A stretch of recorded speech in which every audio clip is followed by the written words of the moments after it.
It's 8 seconds or so, some behind, so anytime now.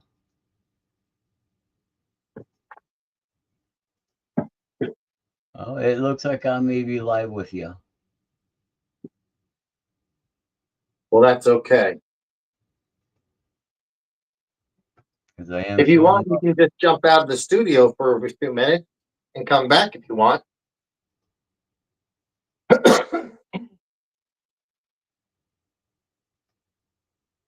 Or you can hang. Okay. No, that's fine. Why don't you hang out? Because I haven't got a YouTube connection right now. You can see what's going on in chat. And you could look at YouTube and just make sure. Oh, darn, I never even turned on my Wi-Fi. I gotta put on my hotspot on the phone. Let me see if that's gonna work. Okay, that shows notification that you went live, so that's popped up. How's everybody doing? We should be live, I believe. Yeah, it looks like it's going live there. Cool. Cool. I'm gonna see if I can plug in a microphone. Corey Milkovich is in there. Looks like JWRC. Now, a couple of those JVRCs were me. That was on the tests, I think, right?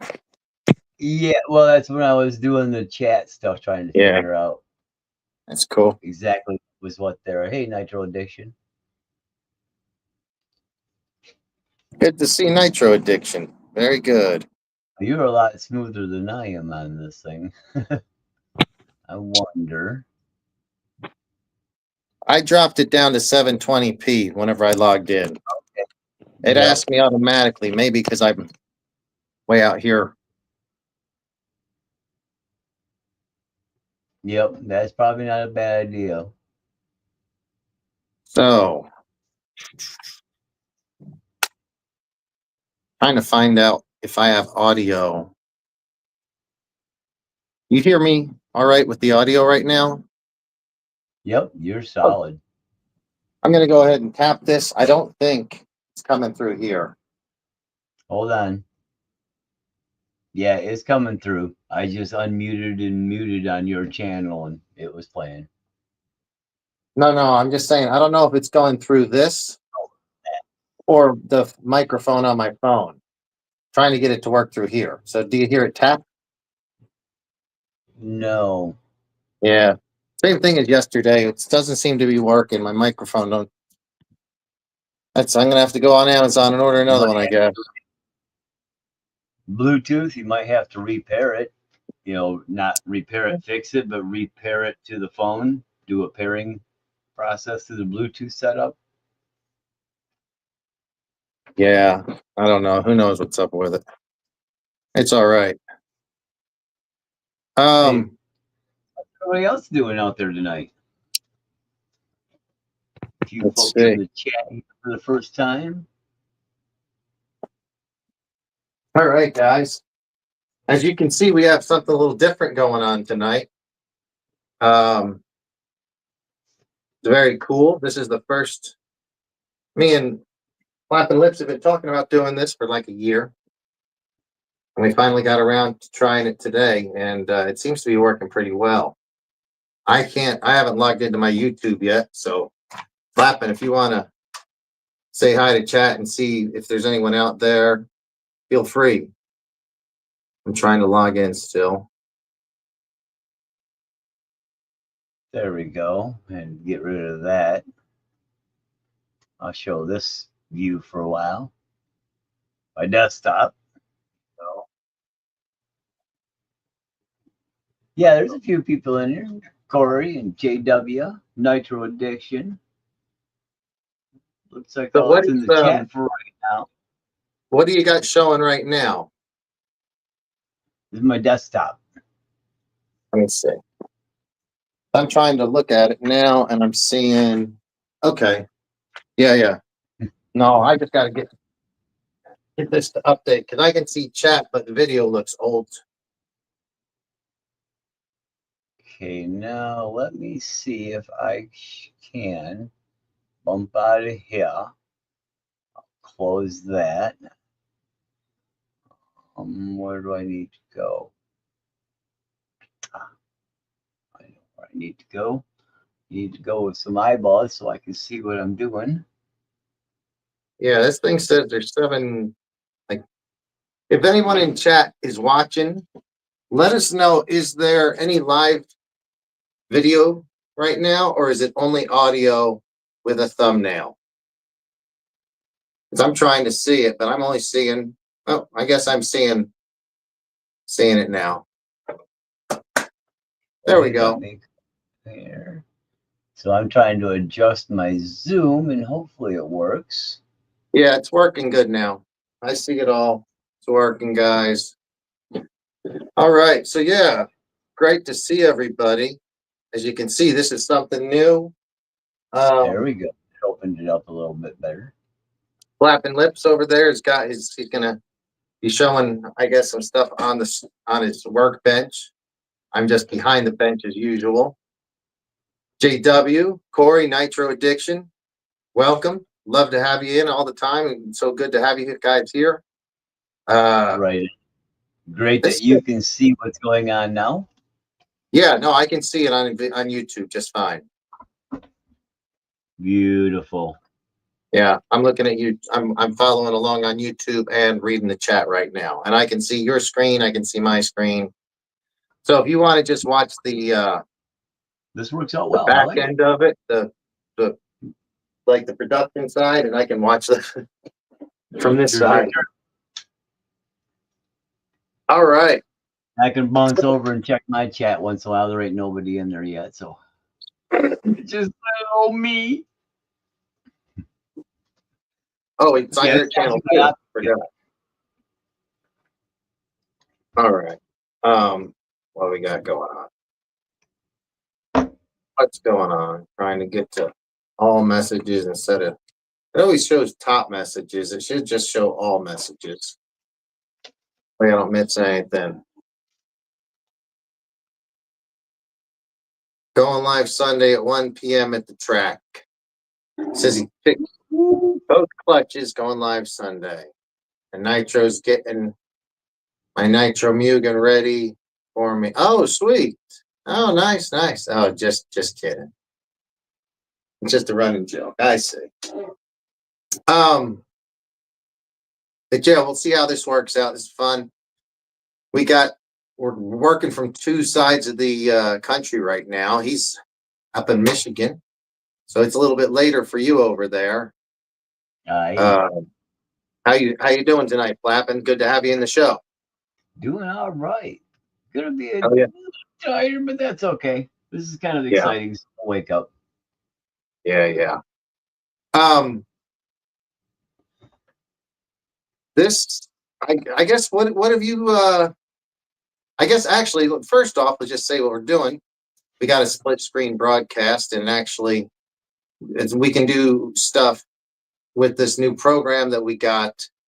We can add videos, we can show video clips and things like that. So it's gonna be, I think it's gonna, kind of class up the joint. Not too classy, but just, get a little bit nicer. And then we'll be able to invite more people on the show as well. So other people will be able to join in. I don't know if we're going to figure that out exactly how that works, but we're going to get that worked out. But so far, that's what we got going. Flappin Lips is on East Coast time, if I'm not mistaken. Correct.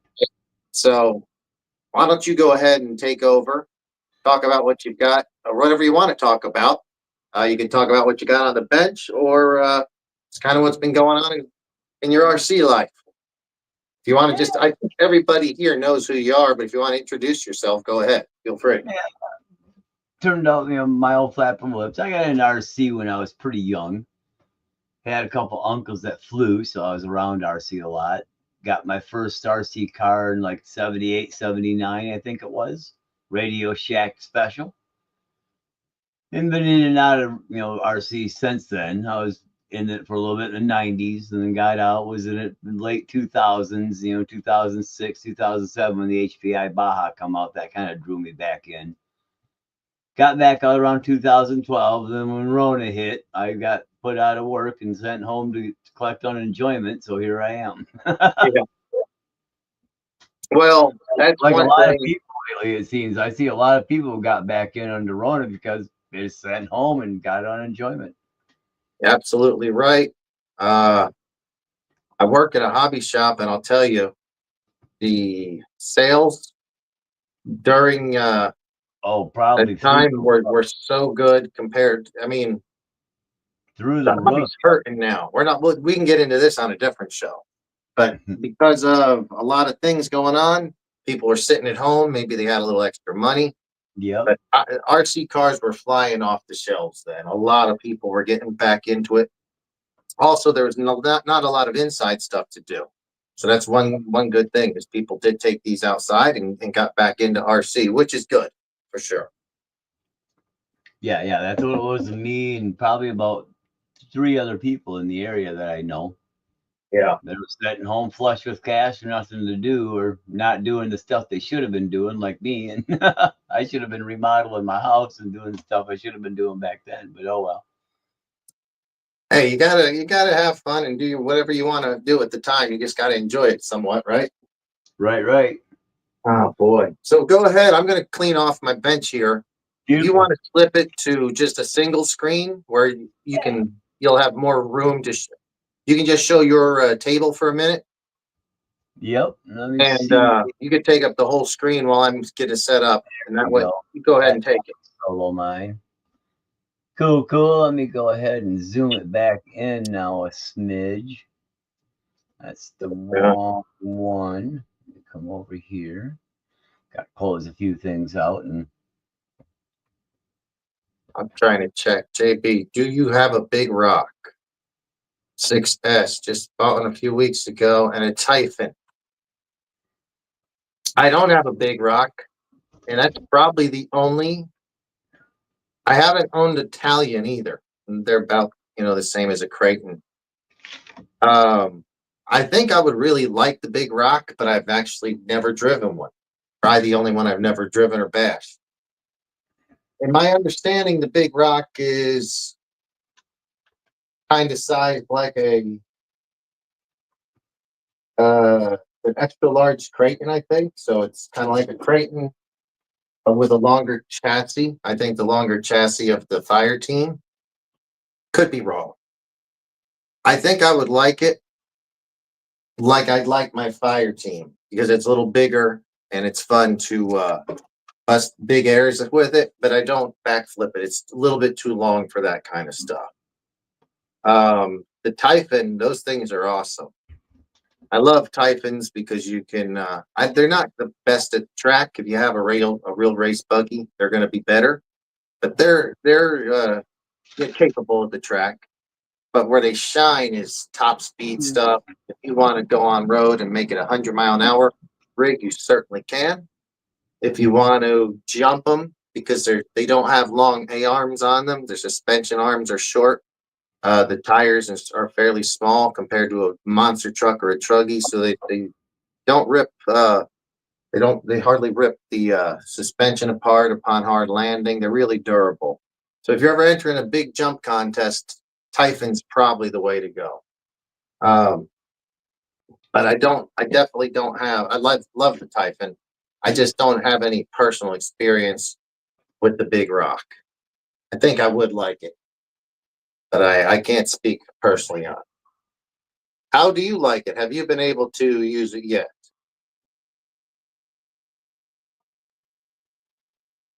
He says, I imagine this will post on both. I guess. I don't know. We're yeah, still yeah. trying to learn this, guys. That was a test. So when you post a comment on your own YouTube channel, Yeah. it does populate both channels. Oh, that's If great. you can type just into your YouTube chat Yeah, I screen. will. We'll post on both channels like that just did. So I'm going to just type a Let's see. I got real this. quick. Hi, guys out there. Let's And see we'll if he pops up. I'm wondering he should. I just got somebody up on my channel watching. So I typed. I shows up in my chat, but what you typed might be going through the whatever this new app is we're using. Anyway, I'm actually typing into my YouTube chat here. So let's see. So that should have said "What's up, V1Z," but I fat fingered it. So it doesn't look like his chat. Oh, there it is. Yep. He came up in the common chat too, and most likely on your. No, I don't see him. I don't see one. Okay, yeah, he didn't come up on your chat, but he does come up on the software chat. Okay, cool. So we can see both. Anybody typing in either of our chats shows up in this comment chat. All right. I just can't see the comment chat on your side because I don't have right. But that's right. cool. But All right, you'll see everything in ours and mine and yours in the StreamYard chat. Yo, Rocky Mountain Bashers. What's up, buddy? Hey, Thank you for joining us. This is a really fun night. We got a split screen version. We got my buddy, these old flapping lips, all the way across the country in freezing Michigan. And he's about to go ahead and take the full screen again and show us what you've got on, kind of got what you got set up while I go ahead and clean off my mess that I got going here. Right on. So everybody knows what we got is the Vanquish Optic kit that I've been building. I've got live streams of it. I started to do some video and try to edit, but I need the different software to do better editing and everything. So I just went back to live streaming it. So if you want to check out the kit build, it's on my channel on the live streams. So I pulled this thing out and I've been building this for the last few weeks, month or so, give or take a little bit, since the parts been rolling in and got the kit and everything. Been doing a bunch of details, so and I'm at a point where I'm ready to attach the cage, but I got to do a little modifications before I actually can. So I'm doing 4-wheel steer, and the gas fuel cell interferes, and this cross brace interferes, so I got to take the cross brace out, move it, and then trim the fuel cell a little bit to get it to fit down before I can put it on all the way. Otherwise, it's hitting on the back servo and not getting full travel. So that's what I was gonna do and continue on with my build, because I got the last little parts, a couple of which I'm going to start out with. Is these are YRUCEC. They've changed their name. Now it's called Overreach Designs, but they make link connectors for the front steering links on the hydro rams on these.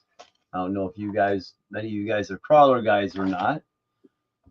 I know you guys do a lot of bashing, but these got a hydro ram slide connector. Oh, it's fake. It slides through, and there's little links that go between these. They're plastic, and you can upgrade them, and that's what these metal links are. They go between. You buy the Vanquish metal links, adjustable high quality metal links, and you put those together with the link sets, and there's your 2 hydro rams. So that's what I'm going to be doing here first, and get those installed so I can keep my tires straight all the time. And then I do have it set up for 4-wheel steer on this. That's why both of them are all spinning, because it's set up to 4-wheel steer. So that's what I was going to be chicking on a little bit here tonight. Now these parts just got here today too, so in the RC, this is what I've been doing. It's winter here, so I don't get to get outside much. I love the winter. My hands not so much anymore, so I don't do a heck of a lot outside, except freeze and then lose use of my hands, which really kind of sucks. Yeah. Yeah, I moved from New Jersey about 15 years ago. It was pretty damn cold there. The reason I moved was because of the cold. Yeah, you know what the cold is from New Jersey. Yeah. Yeah, for sure. Now these are Vanquish metal rod ends. They're fairly pricey at like $33 a set of 4. but it's a metal rod end that has an adjustable brass ball that pushes into the rod end. Obviously, not really made for high speed stuff, but low speed stuff for wear and stuff. And it adjusts, so you can kind of adjust the tension and pitch on the ball. And as things wear out over time, you can readjust it and retighten things up. So they're kind of nice, like a little blingy, but really nice. So the trick I got to do to put these together is make sure these links are the same length as what they need to be. I need to get one of my rod ends out here. There. I got something to compare to. Open up my manual. Take a look a few pieces back. Does it tell me what those are? It doesn't.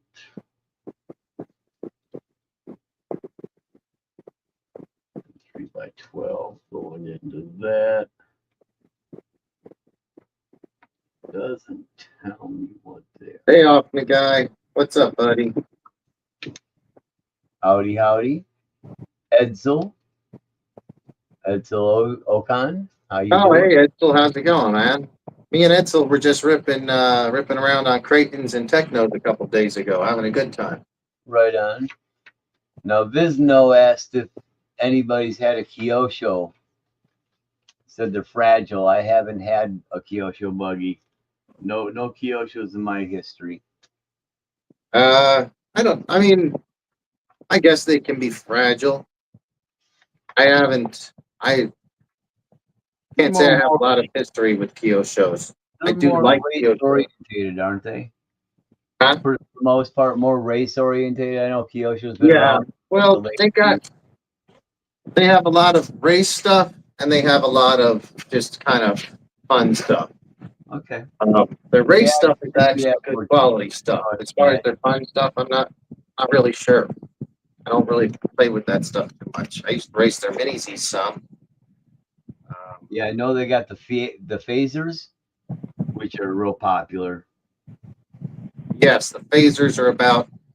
For anyone who doesn't know, they're usually around a $250 car. On-road cars, they have a really bunch of nice designs. Yeah, really detailed bodies. Yes, so we sell them. We sell quite a few of them for people that they don't need to go fast. They're about 20 mile an hour, but they look good. And I tell people you don't want to do them much faster because it's got to roll it and break the mirrors off of it and stuff like that. Right. So those are cool. But as far as their 8-scale buggies, they seem pretty durable. I've never had a 10-scale other than this old Optima Mid behind me, which I've never assembled. Yeah, I don't know. Edsel likes your Vanquish build. It's a super nice Vanquish build. Thank you. Edsel, if you're in the area, feel free to stop by the garage. We're doing a split cast. I have a camera here. Diesel Flappin' Lips has a camera at his place. And right now, he's making the, he's got the screen and got more stuff going on than I do. I'm trying to find something to put on the shelf, but I don't have nothing too interesting to look at. So how long is that this build? What was your idea behind this? Like, why did you decide to get this? Were they something you just wanted to do? You found a great release. Okay. I had most of my stuff built. I still got my Mako Pro Moto I could throw upgrades on, but I wanted to leave that mostly stock. So I was looking for something to build. I do a lot more building probably than I do running, just because through the winter especially, I don't get to get outside much. So it was most of a build, and with the optic kit, they did something different as what most companies do. There's 6 different liveries that you can get and 6 different panel colors that you can get with the optic kit, where the original optic RTR came out with 2, blue and the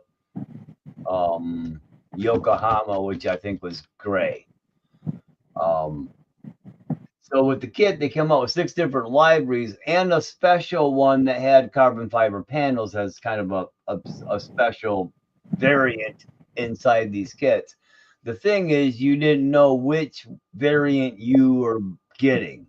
You bought the kit, and they didn't know which one they were sending. It was set up at a random setup, so they would get them in, and you'd buy a kit so you could get any one of the 6 libraries or the library that had the carbon fiber panels, which turned out to be the actual Vanquish library, which they have carbon fiber stickers on gray panels in their library.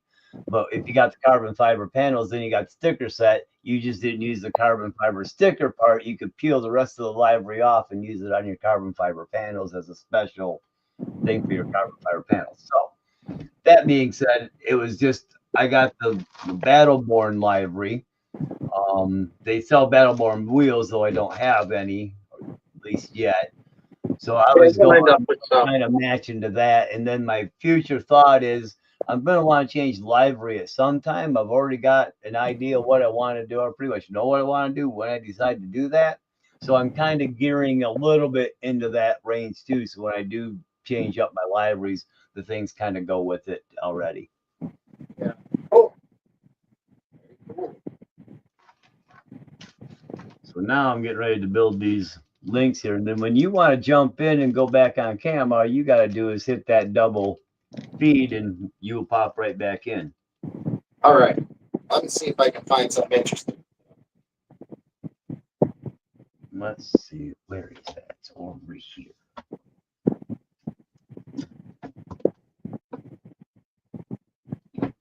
Shoot.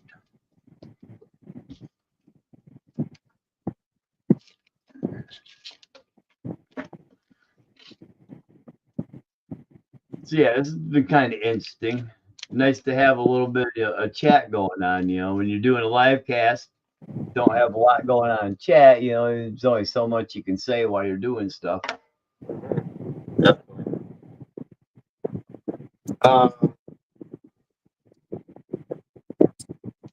Anyone know when it's the release for this new LOSI Pro Moto SF?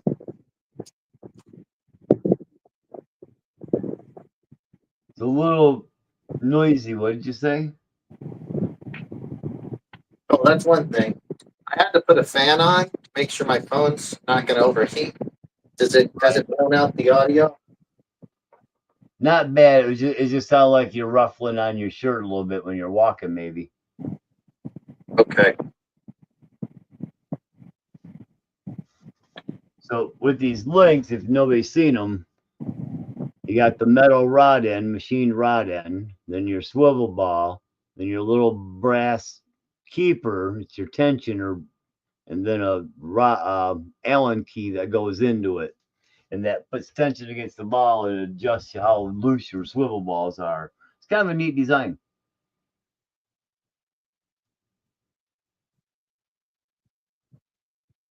What else is kind of neat is that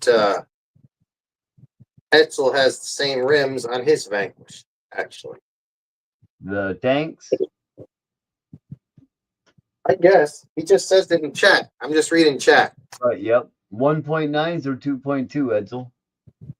These are the 2.2s. Oh, the big boys. With 1.9 J concept holds stretched on them, and I got Proline memory foams in them for now. What was the reasoning behind the bigger rim, smaller tire setup? More profile look.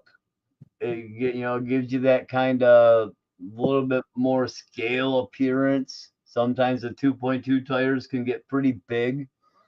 There's a couple companies out there now actually making 2.1 rims, which are a 2.2, but they're just a little bit smaller at the beads, so the 1.9 stretch a little bit better on and set a little bit smoother. Okay. There's a lot of people that do that in comps too. You get a lot of your cut and shut tires, people comping in the crawl world, and they're using 2.2 rims and 1.9 tires with a lot of different types of foam, 3D printed to custom crawlers or crawler innovations. I'm sorry, and a few other styles. So what I got to do. Apple's got the 1.9s. Often the guy asks what we are working on. So it's not me. It's not me. It's these old flapping lips.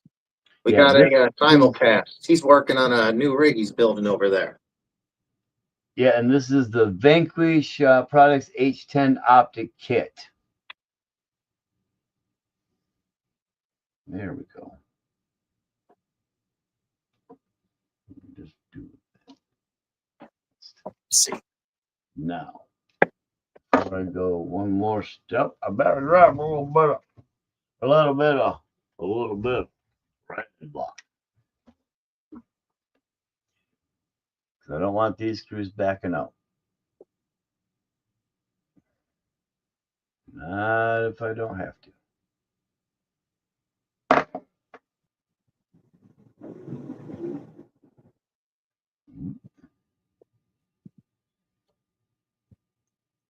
All right, guys, I'm back on screen. Yeah, you are. I thought I would show you some. We got these new Tusk billet race foot pegs. They had the, I guess you've seen that they raised the foot pegs probably a 1/4 inch or so on the new Promoto, which is a good thing. Then I bought these several months ago, actually. This is for my Honda.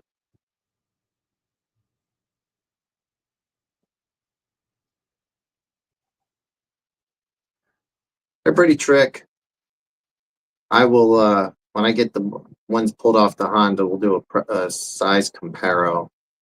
These things are huge, extra grippy, so I hopefully don't slide off. And if I do slide off, they got really sharp pegs on top, surely to rip my shin. What the heck? So, thank you. That's a great question. Nitro Addiction asks, can we share Flappin' Lips' channel link so he can sub? How?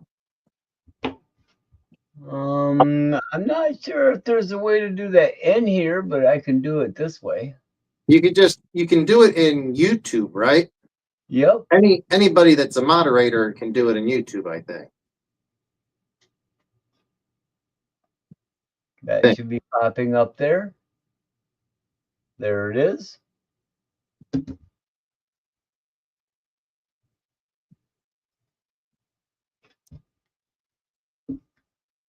Well, that's the live, actually. So what we want is the channel. So what I need to do.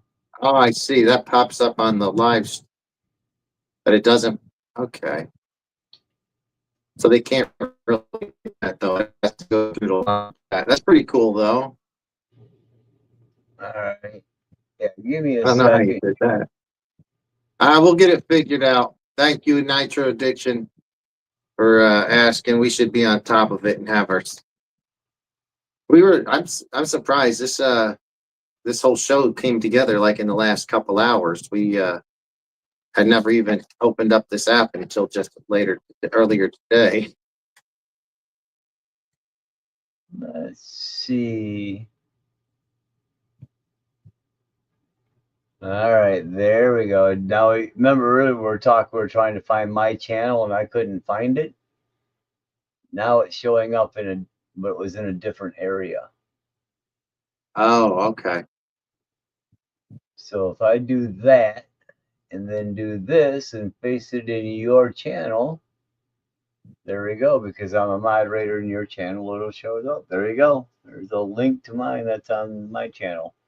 So now I come back to studio.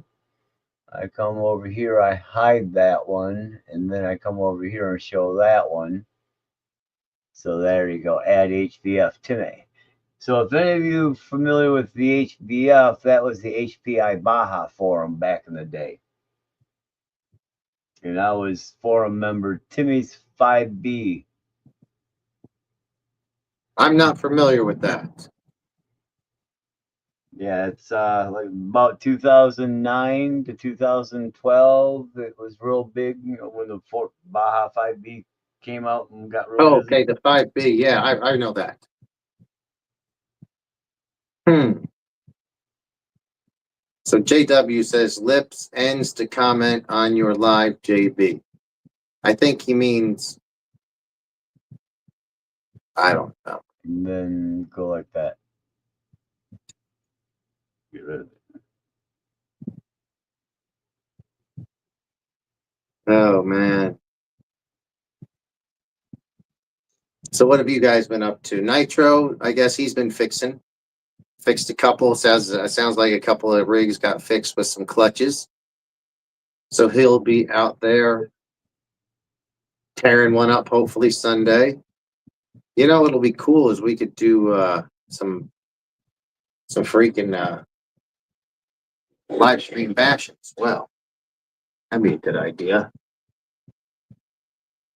What I might do is open up a set of tires. I've had some tires for a long time. I haven't opened them up yet. Gotta check them. Actually, Oh, the Nitro Addiction subbed and commented on your channel, it looks like. thank you, gentlemen. Appreciate it.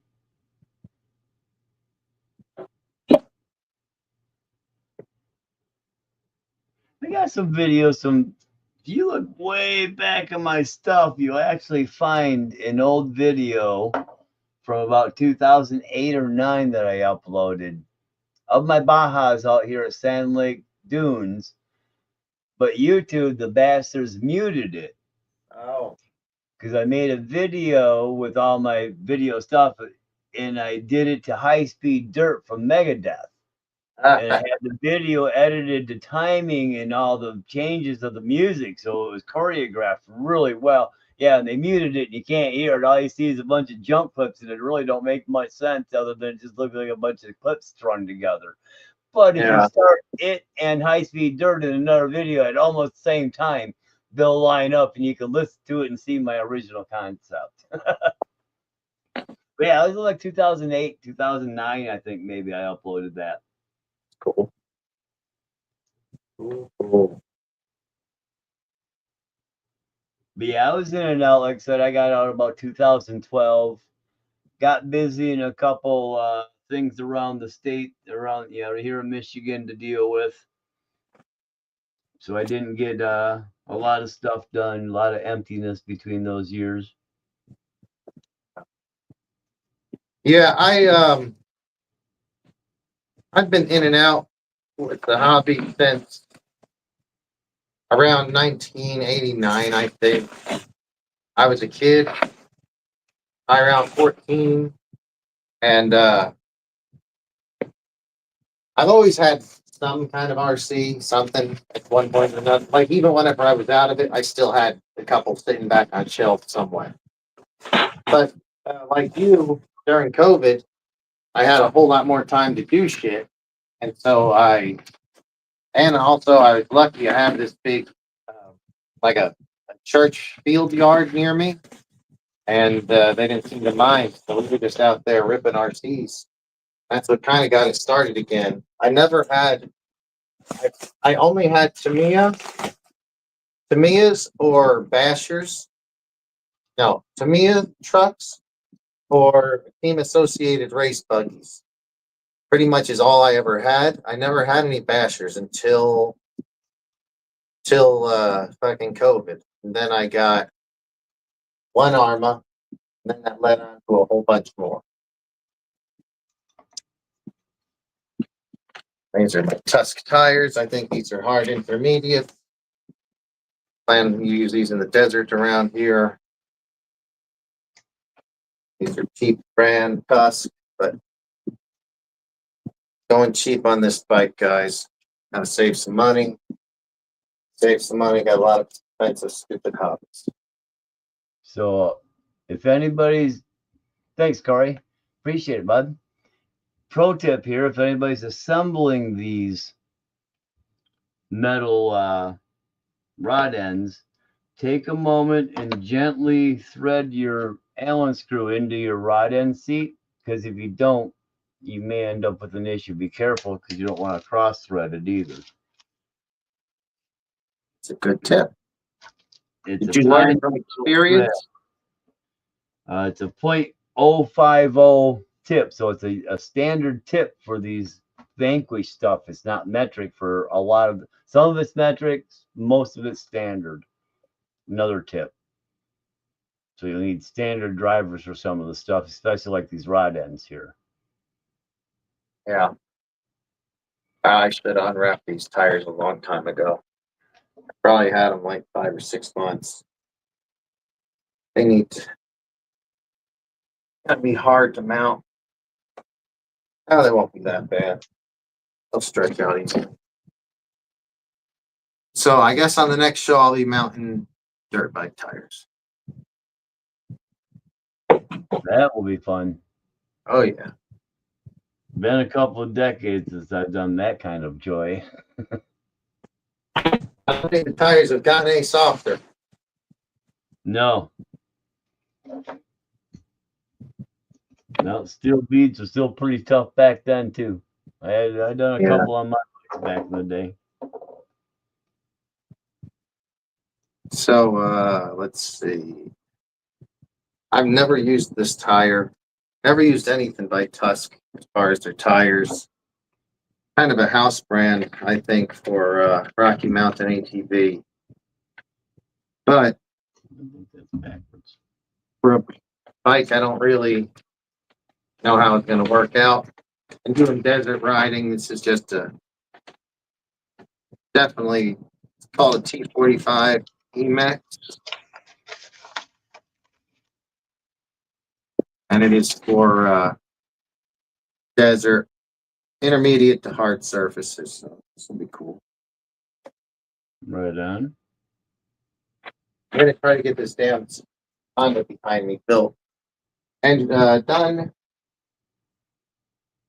maybe by Monday, maybe tomorrow. Maybe not when I realize I got to put tires and shit on.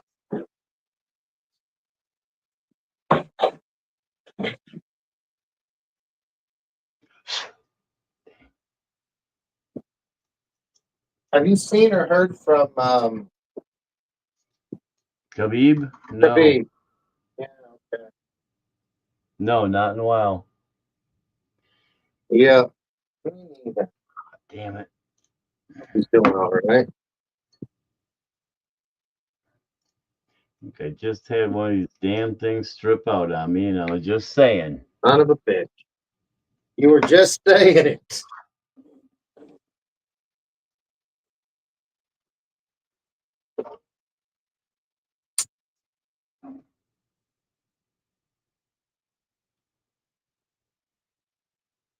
Is there a way to do zooming on the camera? I admit I can do it on mine because I've got individual control of my camera through LOSI systems. I got a lot of cameras. I'm gonna see if I can zoom. That's far, but pretty far back. Get closer to it.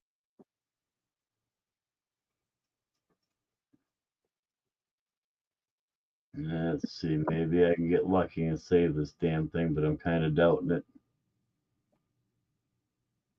We'll see.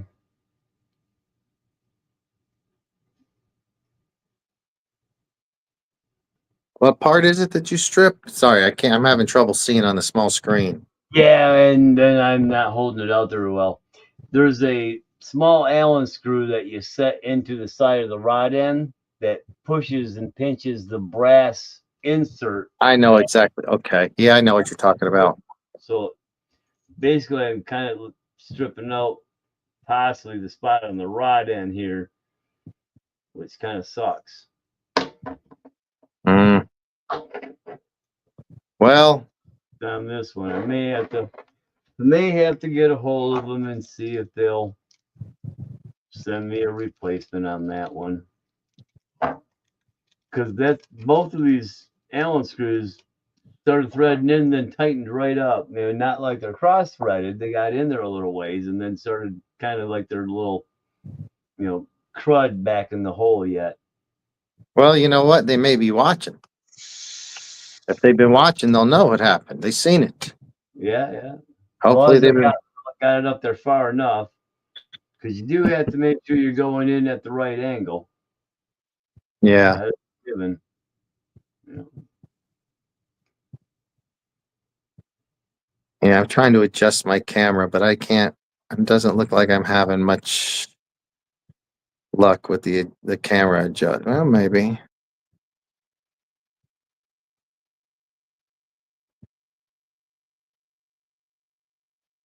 Looks like the right angle. Yeah, they go in a little bit and then they just kind of tighten up. Mm. Got to kind of work it through a little bit at a time. They're anodized, so I don't know. Maybe the tolerances on the threads are pretty tight, and then when you add the anodizing layer, it gets just a bit thicker. I'm not quite sure. That's in there the right angle, man. It sure seems like it. Maybe.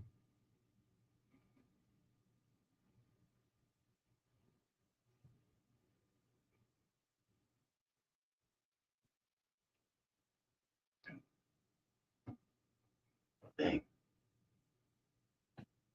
Okay. Let's see if I can get this one together now.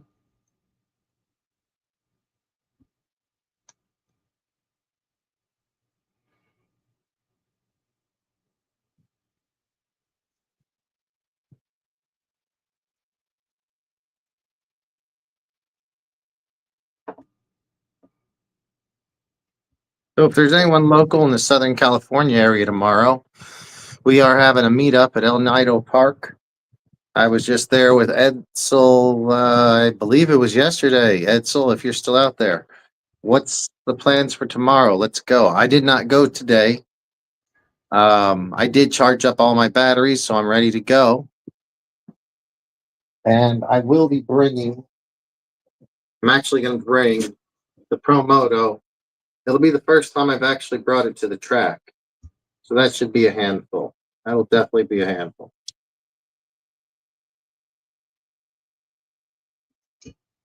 I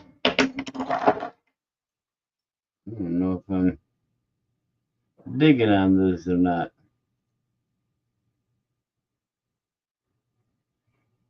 Seem kind of finicky to work. Yeah. What the hell?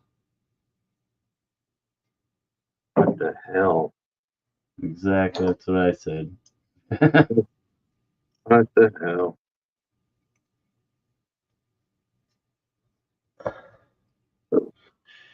Yeah, I hear you, Nigel. Luckily, I ain't got to get up that damn early.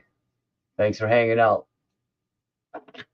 Nitro Addiction. I'm gonna try to be catching more of your lives. I guess you're gonna do a Sunday jump thing or something like that. Anyway, I'll be watching. Thanks for joining in. Always appreciate you guys. If you have not already subscribed, subscribe to the Nitro Addiction.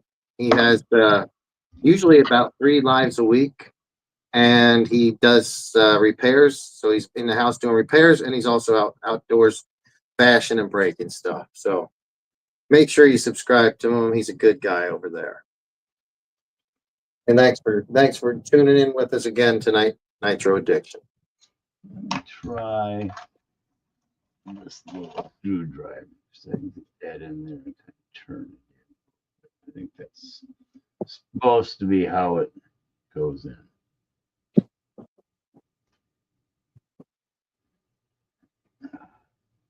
Absolutely, Nitro Addiction. You are the man. I still haven't forgot about the HDI parts Nitro Addiction. It's just not been, let's just say work has not been the place to where I've probably talked to the boss, the guy who makes those decisions, twice in the last 6 months. So if it happens, we'll see. But anyway, thanks for tuning in again. I hope to catch your live later this weekend. Right now, I'm going to go ahead and adjust my Pro Motos. This is absolutely the best chain adjustment system. It's just scorched. I've not used every one of them, but what I've used is scorched is badass. Yeah, I'm having a little issue with these things. I never usually have too many problems, but these are being finicky as heck. Well, you know why? Because we're doing a live stream. That's how it goes. Right. That's how it goes. Put a camera on it and everything goes wrong that way. Hello there, Mr. Joe Girding. How are you, sir? Howdy, Joe. We've have a real fun night tonight. I'm here in my RC garage. Flappin Lips is at his place. And we're kind of doing a dual stream. So you got East Coast and West Coast going on tonight. He's building, well, I'll let him talk about what he builds. I am just checking the adjustment on this chain, and then I'm going to lube it up, and I'm going to go rip and shred this thing tomorrow. I don't know why. I took my dog to the park, the Frisbee Park today, which is actually, it's a church right now, right down the road. Has a really nice big field, and they don't mind us playing there. And every time I go there, I'm like, I take my dog here. I should take the Pro Moto and drive it because it has really, really short grass and some dried out areas. And I find the really short grass works well for them. Okay.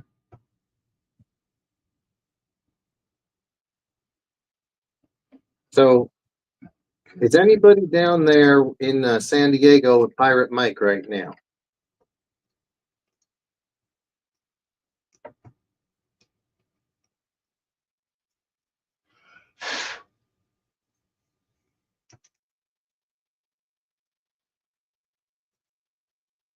He is what, cleaning your Bromoto up a little bit? I'm Is that just what you're doing? I'm just adjusting the chain right now. Gonna give it a little clean. Got some noise going on in the behind the garage here, so Right. I gotta grab a weapon. My dog's ready to go too. Yeah, me, I'm just working on my Optic H10.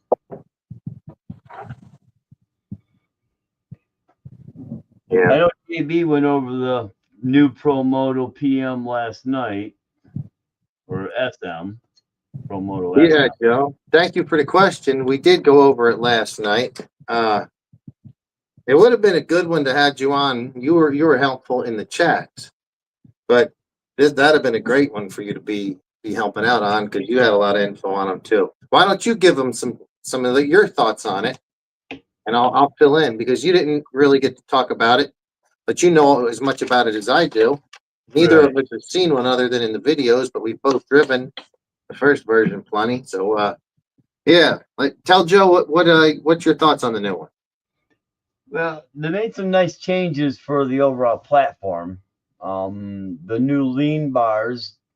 It's not so much, I think, that the lean bars themselves are new, but they got new longer bolts that adjust the lean bar so it can kick it up higher, so you Yeah, can get more lean out of it. And then for the on-road version, they got the rubber tires with a bearing, so it rolls quieter and smoother on the concrete or whatever hard surface you're on, which is, I like that idea. A little smaller wheel, it looks like, too. yeah, Smaller chain guards, so it's rubbing less on those heavy leans. That will work both dirt and on road. I agree. The rear tire is much more round as opposed to kind of oblong, so oval, so it doesn't kind of flop over so much. A little smoother lean transition getting in and out of corners. And it looks like it stood up a little smoother, coming out of them. So Yeah, that was nice. or redone front caliper. That looked nice, like it worked a little bit better, a little bit more like the trio design, if you will, where it's got the bearing in there, the cam spins on, and that bearing also acts as a dust shield. So there's that. Yep. Uh, Yep. That's a front good. That's fender's cosmetic, looks a good. good I like upgrade. the same thing with the handle bar guards. They're cosmetic, but they look good. Yeah. Um, You know what I'm actually doing right now? I'm not sure if there's It, much else new. Oh, because the of what you reminded me, they put a longer screw in their in the lean bars. And while I've got mine here, I'm going to go ahead and put some longer screws in there as well, so I can yeah, get as yeah. much. They got that special flathead screw to kind of push against the chassis a little bit, Well, as opposed to a normal screw. So, but yeah, a normal screw or even a like a get a motor one. screw that's got a longer thread base, but I don't know how long it is stock. I can't remember. Yeah. Well, I just pulled this one out, so I'll just put one in. It's a little bit longer. The thing is, it's got at the end of it, you can adjust it because it has what's the word? There's a hex in both ends of it. Right.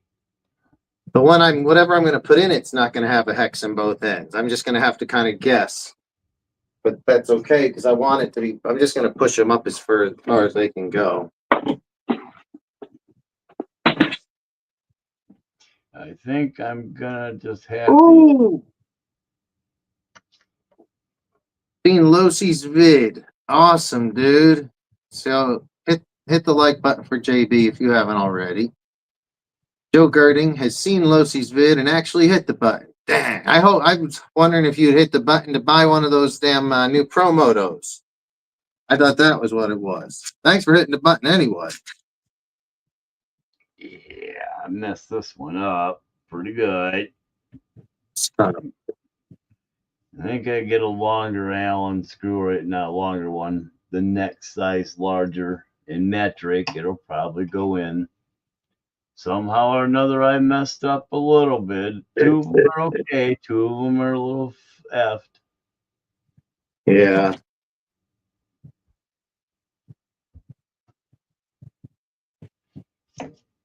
Well, that sucks. If actually I could just use the stock screw still and adjust them out pretty far. I might be able to save those two. Yeah, it kind of sucks. Sucks Yeah, that I just messed them up a smidge. maybe maybe they'll send you some spare parts. Yeah, I can send them a Damn, that message, let them sucks. know I had a problem with the screws and see what they do. The worst they can say is, no, man, you stripped them out. But I mean, it's not like you were really putting a lot of torque to them, were you? No, I was just getting them to start to thread in, and they started threading in very easy. But once they got in about 6 threads, they started snugging up like there were some rough spots in the threads. Yeah. But these were new anodized screws, right? Yeah, yeah, these are the rod ends that are new and yep, anodized. It ain't the worst thing. Wait till you hook up the battery backwards or something like that happens. Right, yep. I guess everything these days, or most of it now, you can hook shit up backwards and it doesn't even necessarily blow it up. Yeah, they've got the diode systems in there that kind of protect them, and for the most part, it can blow it out still, but Yeah. Everything I ever hooked up backwards blown up. no. That's my luck. What I gotta do is compare this to the size of the other one. And it's gonna be probably a number 2.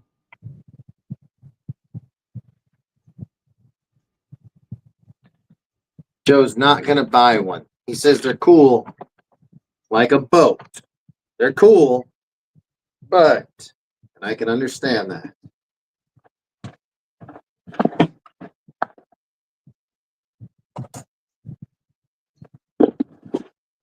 My Yeah. opinion on the new one, since you had asked earlier, is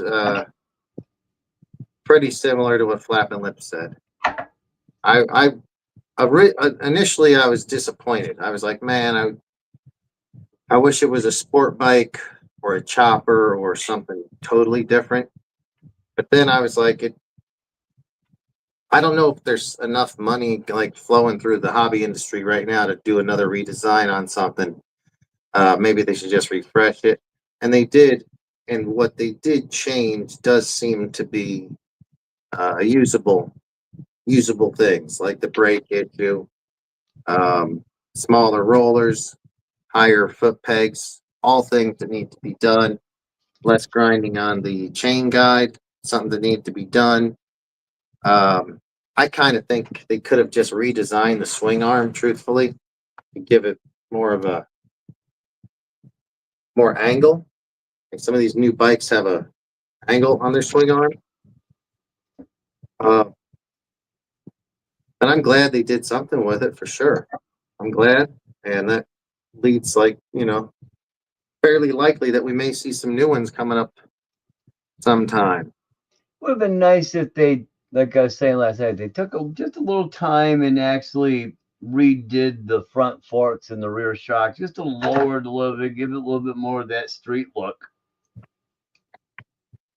I Well, think that would have sold it a lot better, not necessarily in terms of sales. I think that would have been more sales.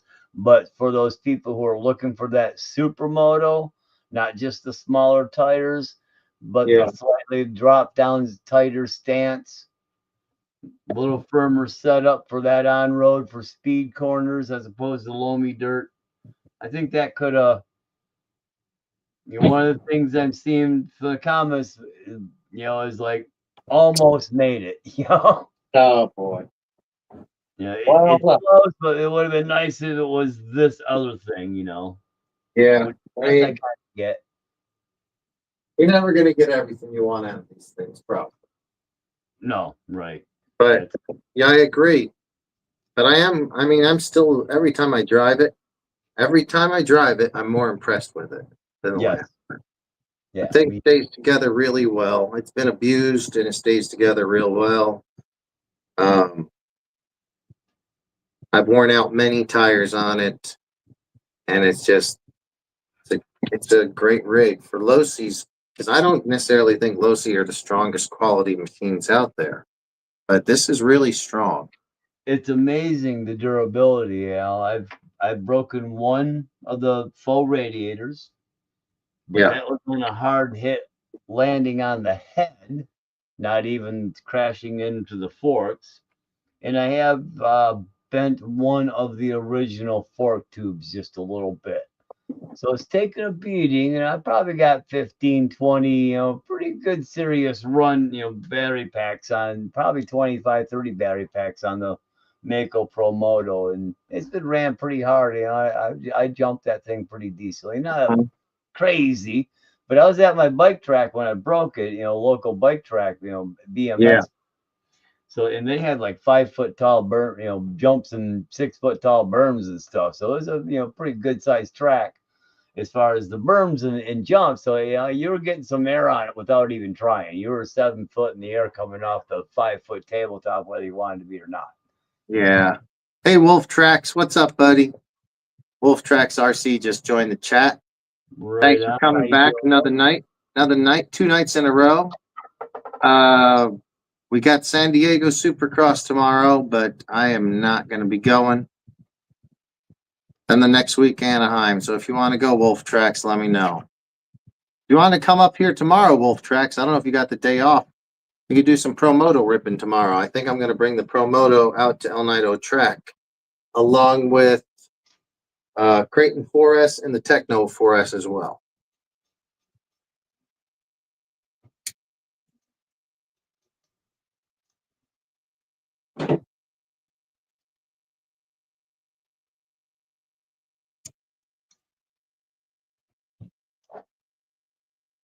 Let me see.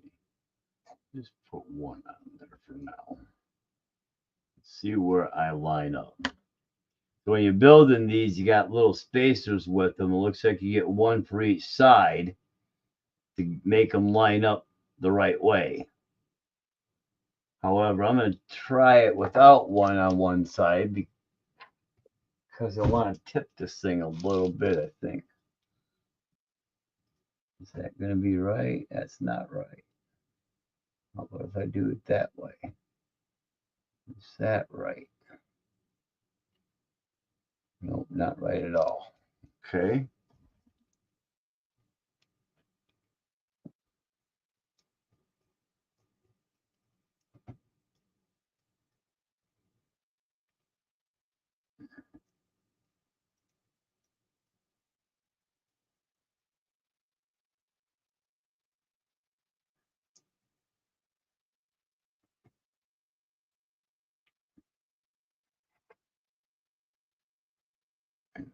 Okay.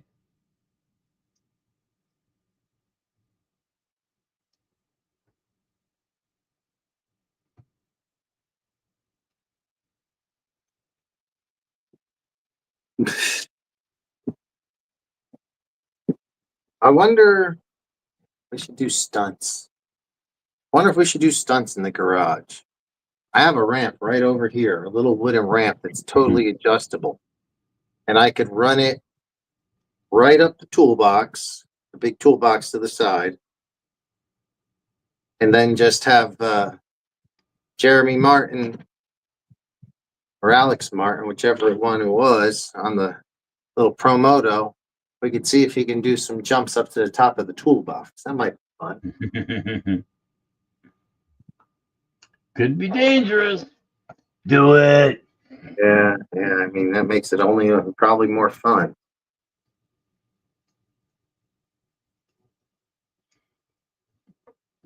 Have you ever used any of the shorty batteries in your? Anyone out there use shorty batteries in their Promoto? Yes, I have. You got that little foam bumper pad. Yeah, You stick that in the back, and then shorties, and I have bullets, so I had to make up a bullet connector. yeah. I did the same. I actually really like it. Worked out well. Yeah, Um, yeah. because I had plenty of those shorties from old 10 scale racing that I don't do anymore. They've just been sitting around for a while, so I'm glad to use them. Let me go ahead and throw this set on the rear for now and see.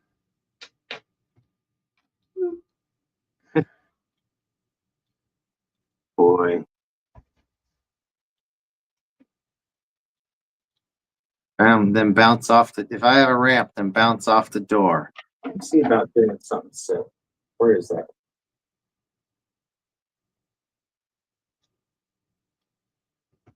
I'm gonna have to move a fan, dog carrier, and a ladder to get to that ramp. I'm not sure it's gonna happen. We should be doing some sort of stunt. Now that we got split screens, we can have stunts going on one channel. Right, I can't even use these darn balls. Darn it! I gotta use those little Man, ones inside. Okay. for real, you can't. Well, they're the one. It's because they're wider, and you got unshouldered balls here for the hydro ram piece because it's kind of thinner, so you got to use those in there. Oh. For the hydro ram side. Ah, boy. So no biggie. Just had to grab the other swivel ball and slip her in. Remember that when I'm building the next set.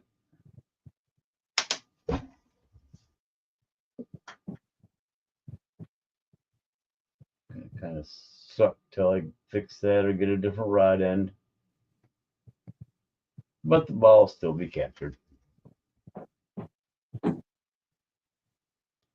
Hey, if my friend Emerson is out there watching, either live or in the future, you said you were going to come by the shop, I think Wednesday, and you never came by, and because you had some broken differentials. Well, dude, I brought like a whole bunch of either broken or diff, and then rebuilt. So try to come by next, maybe Monday or Wednesday. And I'll hopefully have some different information or maybe parts for you. As for Emerson out there, he came by the shop on Monday. Thanks for coming by, Emerson. Good to see you. Come on now.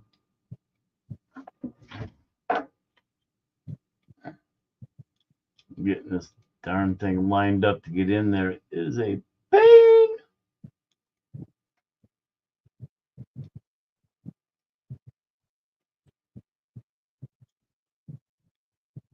That is the right one, Joe. That's that one.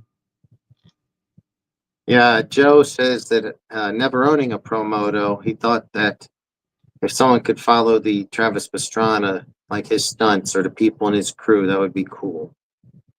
I agree, it'd be cool. But I think one of the things that makes the Promoto work with this gyro or I don't know, whatever it is that does it, keeps it also from like being able to do stunts in a way, I think. You know, it kind of forces In itself. some aspects, yeah, I agree. There it is. Goodness. Getting that in place was a bear. Yes, it does it because the gyro and AV3 systems trying to keep it stable. It affects it in the air and jumps, so it can cause some problems for sure. So with the right ramp takeoff, you can do a backflip.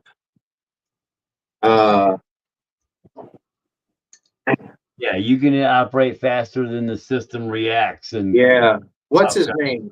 He did a video with some backflips. I used to see him on he used to be on the channel from time to time, but I haven't seen him in a while. Do you remember him? Who's that? Can't think of his name right now. I think he's from Pennsylvania. Oh, He was yeah. great. Last I heard, he was at the race. He bought a LOSI A scale to race, and then he was going to switch to Mugen or Techno. And they had a big race out there.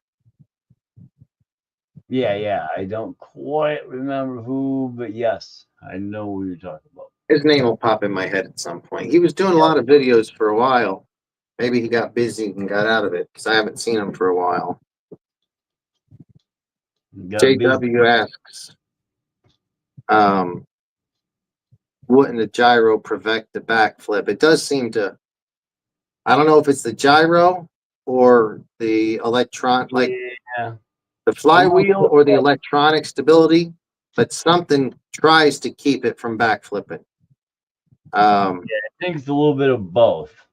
The gyro keeping it stable, and then the AV3 system trying to keep it from landing on its head, if you will.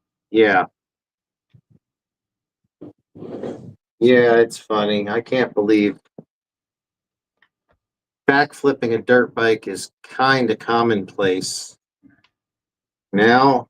And I remember when I was riding, and not even that young, like I was out of high school.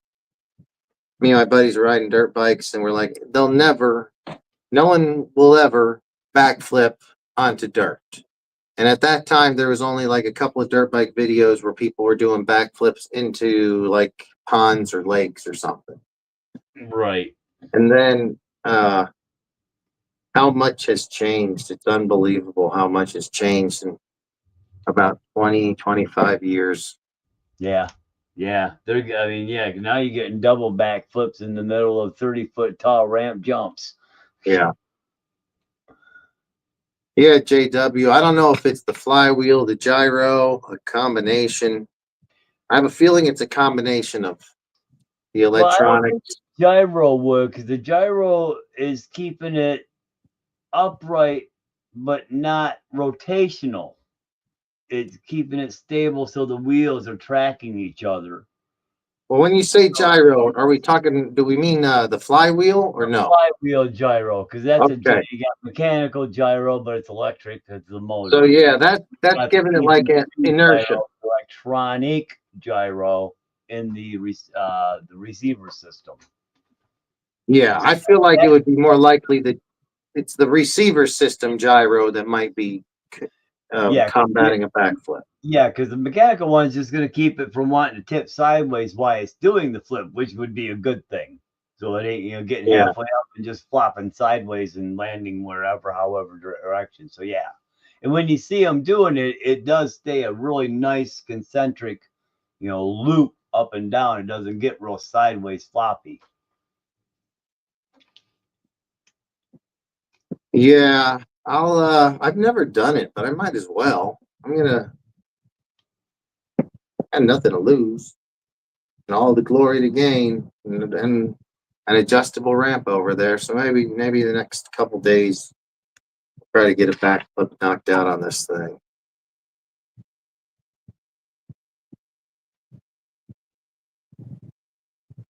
It seems kind of haphazard when they happen. Yeah. Just a little out of the blue. Can't believe I've never bent a fork on this yet. My poor buddy Art has bent like 3 or 4 sets. Damn. Maybe not both sides each time, but 3 or 4 times he's bent forks. Right. Yeah. I've only been, like I say, just the one I noticed. Like, oh, yeah, okay, we're going to take care of that. I went with the GPMs are 70, 75, so they should be a little more firm.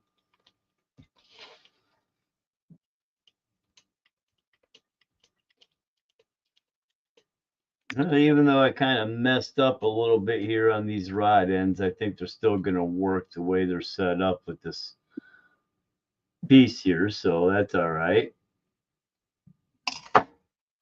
Wolf Track says that there's some people doing front flips. Yeah, you're right about that. Yep, getting some front flips out of it. I seen this one. I seen one of these that Travis was trying to did like this. So he does he jumps up his ramp and does a backflip and lands on a like a scissor lift. They have a scissor lift like 40 or 50, 30, 40, 50 feet up in the air. And they put a platform on it. So he does a backflip, lands on that platform, which is only about 10 feet, 20, 15 feet long. He lands on it in a wheelie, drives off the platform. Does a backflip on the way down to the ramp. I think I've seen I don't games or something like that. Now I'm getting confused because I feel like there was a front flip involved somewhere. I thought there was a front flip. Maybe it was 2 different stunts, I'm thinking. Right. So yeah, got the built. They're crazy. They're doing some crazy jumps. Figure I'd show this. Check it out. View. Here, let me shut this other light off. She's getting a little wash up, I think. See if that makes it better. Yeah, a little bit. So this is actually a plastic housing, and this, ram slides through it. So it looks like it's a hydraulic steering ram. And then these are the links I just built.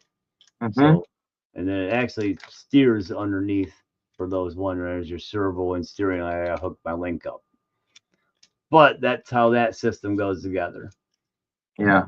And then I got scale bolts in my top ends, and they'll have the aluminum knuckles, it sounds like, at the end of the month that I'll most likely end up with and end up on here. And I got 4 of them, so. All right. Let's see, I need that. So Joe asks, is there a way to, or JW asks, is there a way to turn it off, the flywheel? See if that would prevent the backflip. Not off. Joe says it can't be stopped fast, but no, you could just take the car, because the car will drive straight without the flywheel. Not without the mechanical one. You got to kind of spool it up and get it going and send it on its way to keep it going. And even then, it's going to be really hard without the flywheel spinning at its 23,000 RPMs. Now, what you can do is you can take a different radio system and run it without the AV3 system running this to the receiver. You still have the other gyro. You still want to get the other gyro going, the mechanical one, but you won't have the AV. Then you'll be able to do anything because you won't have that anything that you can do with the normal gyro running.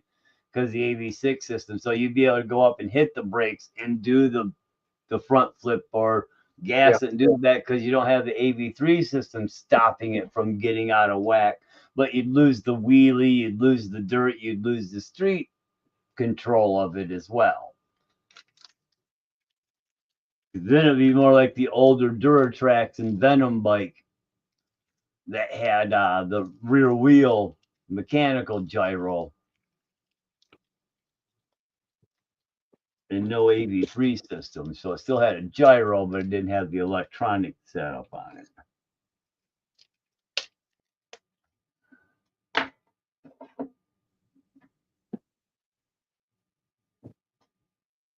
Well, I'm going to do a time and temperature check in the JBRC garage. West Coast, we're currently at 9:36. And it's a blustery 59 degrees out here. Ooh, a little nippy out in Cali. Yeah, it's felt like it feels uncomfortable outside. It feels crappy. It feels dry. It's very dry. That's one thing I didn't know until I got to California was how bad your skin can dry out. It's on the rest of the country. There's always rain more than once in a while. Right. And it just gets so dry in the winters here. We've had no rain for months. I mean, every winter I start noticing it. My skin gets really dry. Yeah, I could Part of it. Good to run a humidifier in the house. Yeah, probably would be, but I wouldn't be that smart, I guess. Yeah, it can get pretty dry here in Michigan in the winter, depending on how cold it is, because freeze dried, literally.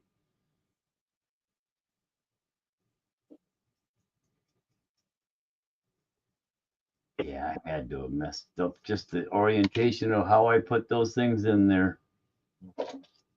So I just gotta be a little bit more careful. Like Joe Girding says it will not drive straight without that flywheel. It won't stand up. But I've done it because I've forgot to turn the damn thing on before and just drove off. I'm surprised you got going then, yeah, because I had no. Like I've done it several times, and it's always whenever we put it in. Like, so what happens is the guys I drive them with, they sit around forever and let their flywheels just spin while they talk, and that to me runs your battery down. Right. So I turn my damn flywheel off while everyone's talking, and then we're like, okay, let's go, and everyone throws theirs in the gate. They take off, and you forget, and yeah. So I just go, and I usually make it through to the first turn, and that's about it. But it's because you're accelerating really fast out the blocks trying to get started. So it's possible under the right circumstances to try the backflip with it off. You would have to have like almost a really nice smooth run up and a shoot. But I would be interested in trying it, and then maybe we'll make it happen. Who knows? Right. Who knows? I still would really like to do the Creighton 4S ESC in the Promoto. Seeing how I have a brand new spare one sitting around. Yeah, JW, try it at your track. Hell yeah. Let's do it. I've seen other people put an Arrma 3S, 4S ESC with their stock motor and then BEC'd their gyro and then was running 3S on it. Yeah, well, that's kind of the still had all the control and everything else, just that you had a 3S option. Yep, and the from what I understand, the footprint's exactly the same. I just had to trim a couple of mount tabs off. Yeah, I believe that's right. So that would be pretty cool. 3S. Wow. I could see it tearing up tires. It would be fun, especially on pavement. It'd probably be fun. Right. All right. Well, JW, I will definitely plan to be bringing Promoto out. Hopefully, we'll do a video or two from JW's local Las Vegas track.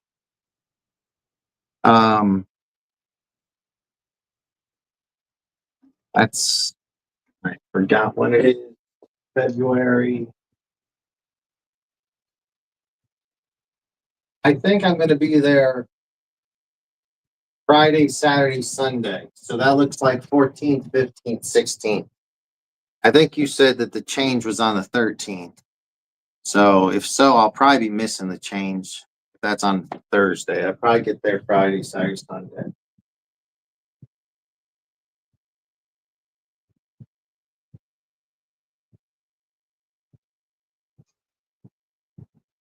This is great. It's been a lot of fun, this show.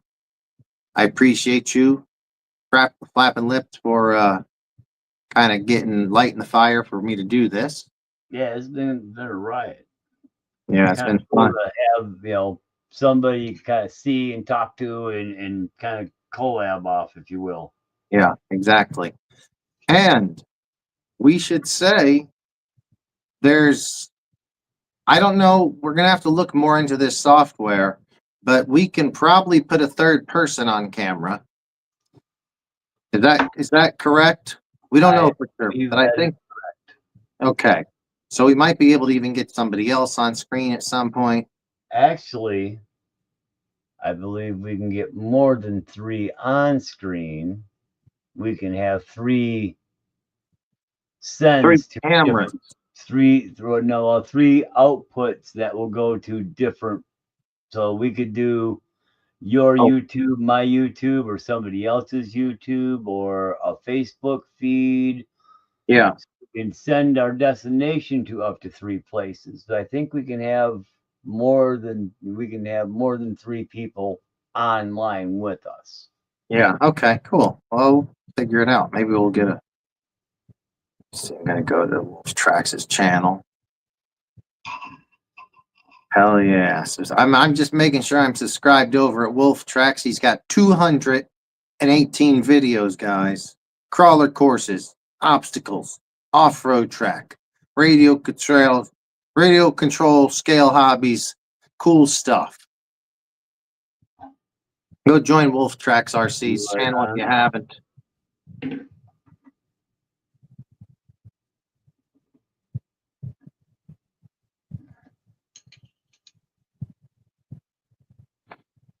Well, what time is it? It's about 9:40. Yeah, about Oh boy. 1. It's 10:40 or you're no later than that. 20 to 1. Okay. 12:40. Well, if anyone's watching, who wants to go to the club? Does anybody want to go to the club? Loving it. Let's go. I'm also selling my Notorious 6S. It includes EXP upgrades, 350 cash. If you need your RC, ATV, or dirt bike repaired, contact me. Who wants to go to the club? Come on. Let's go to the club. Like Zeppelin's probably playing. And if you don't want to join then at least join the chat.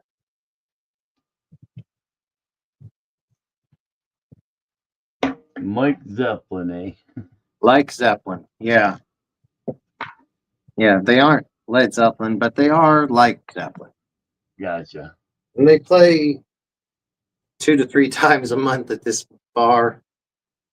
It's funny because the guy who's the lead singer also works at the bar. Does the karaoke nights. They do karaoke nights 3 or 4 nights a week. Right. So, pretty fun place to hang. Yeah, our local governments and cops have pretty much killed our live music scene. Since about the 90s, they really started cracking down on drunk driving to the point that they were waiting outside club parking lots, and as soon as people hit the street, pulling them over and taking them to jail. Oh man. Yeah, so for a lot of years, club scene just pretty much died. Who wanted to go to the bar and get pulled over just because you're walking out of the bar. Yeah. Because there were people that were arrested because a lot of people were designated driving, but they arrested them anyways. Yeah. Made them fight to prove that they weren't drunk. So it really killed the music scene, and I was a musician at the time. That's how I know. Oh. Yeah, that sucks. Yeah. Queensryche is playing over in July in Las Vegas.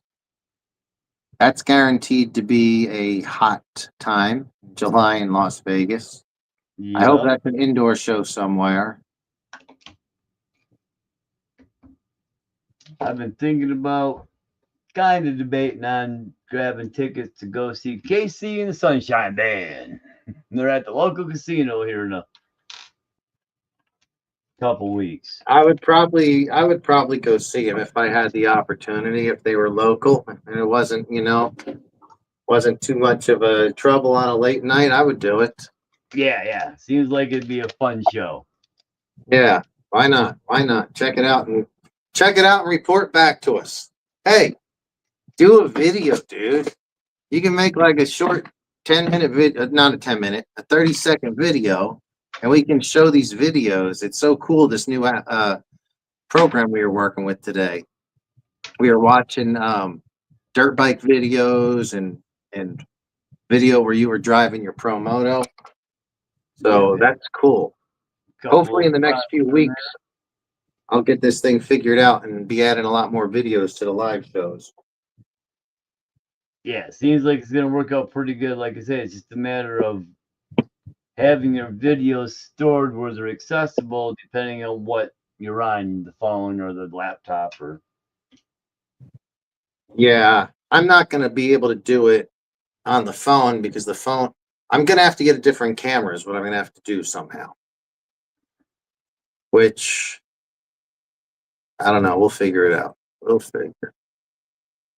Yeah, because you got to have right down the road. have some kind of wireless camera that you could tie into that you could have your phone tied into as well, like a Ring camera or something. Mm-hmm. So that way you have a feed on your phone that you could send into the software here to broadcast live. Yeah. So it's at the casino right down the road from JW, the Sunset Casino. I've not been to Sunset Station Casino. No, I've never been there. Yeah, that's where KC's playing at our local casino over on the reservation. Hell yeah.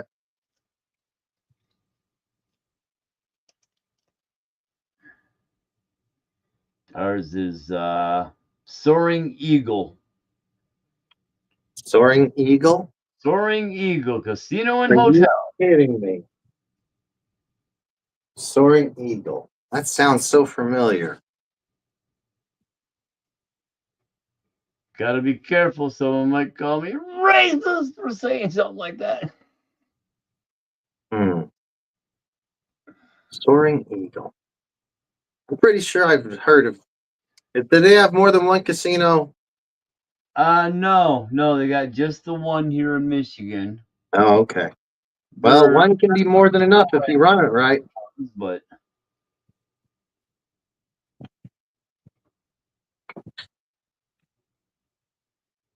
right. I'm gonna switch back to the together a lot better.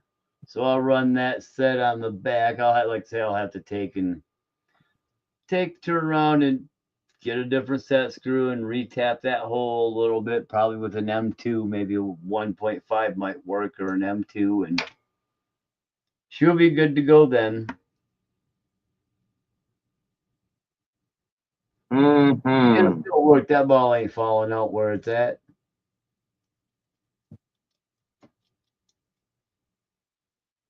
What is that little parts the little work? I don't know what to call it. The thing that's holding your parts right there. Yeah, little. It's just a silicone tray from Vanquish. Yeah, silicone tray. That's what it is. Where do you get those at? That's good. That's from Vanquish. Oh, okay. That's cool. It didn't come with the kit, probably, though, did it? No, that was a separate purchase. Yeah.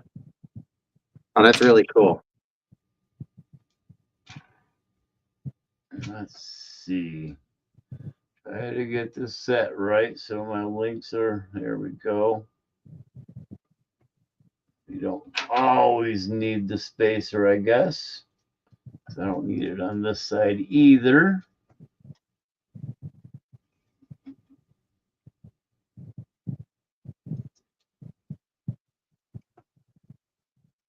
But yeah, this is kind of a cool little setup. Works nice.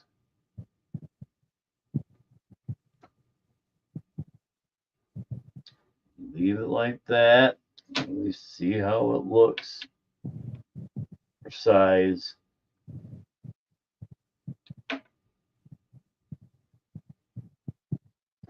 Close damn enough, it sears. All right.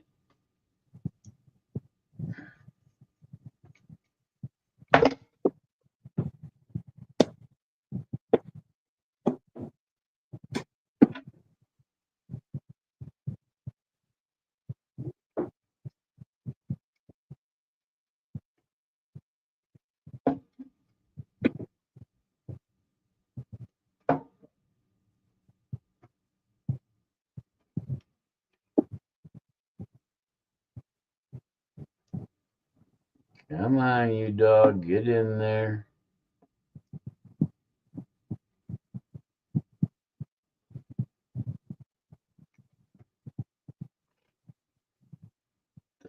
Finicky little ball to get into place.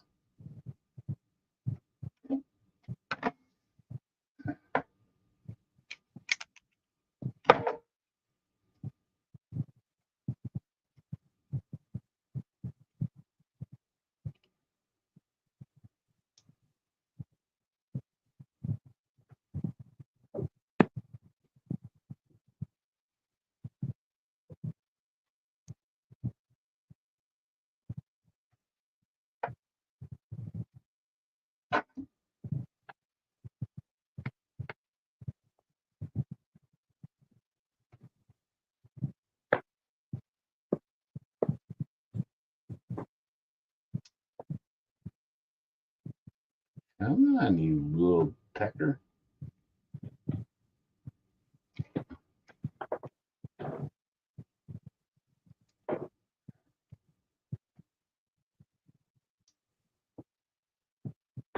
What a pain.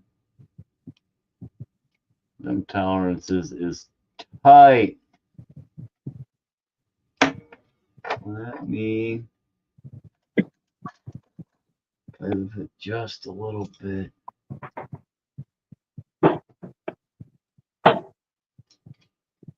I'm just checking all my batteries. Looks like I've got everything charged and ready to go for tomorrow. Right on. So that's great. This is the first year that we've gotten this late into the season, and I've still not been to the beach to do the big air bashes. Spike is sleeping right over here, Wolf Tracks. Come here, Spiky. I'm going to lift you up, put you on camera. Come here, my friend.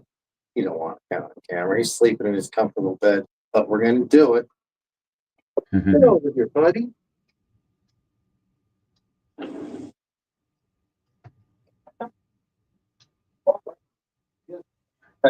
Come up. He's going to knock you down. Here we go. There's my boy, Spiker. There you go, Spiko. How are you doing, my best friend? Hi, Spiky. Look at this guy. There is no better dog in the world. Man, what pain. This dog and I drove a truck from New York to California and did all kinds of adventures on the way, like sleeping in the gas station parking lots and stopping at the biggest ball of mud. And then we also looked for the biggest ball of twine, but we couldn't find that. We found the second biggest ball of twine, I think. And then there was a place that had apple cider and apple pies. We would drove like 150 miles out of the way, and it's closed. It looked like it hasn't even been open in 15 years when we got there. Right. But that's me and my dog driving cross country. It's good times, right, Spiky? Hell yeah, he's a good dog. Yes, you are.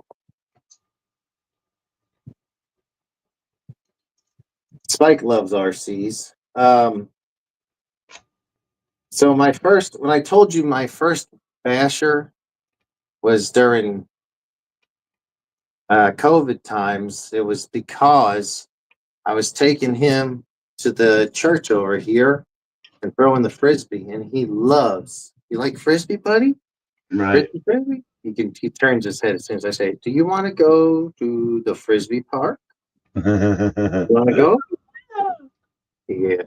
We Ears went come today. up, eyes pick up.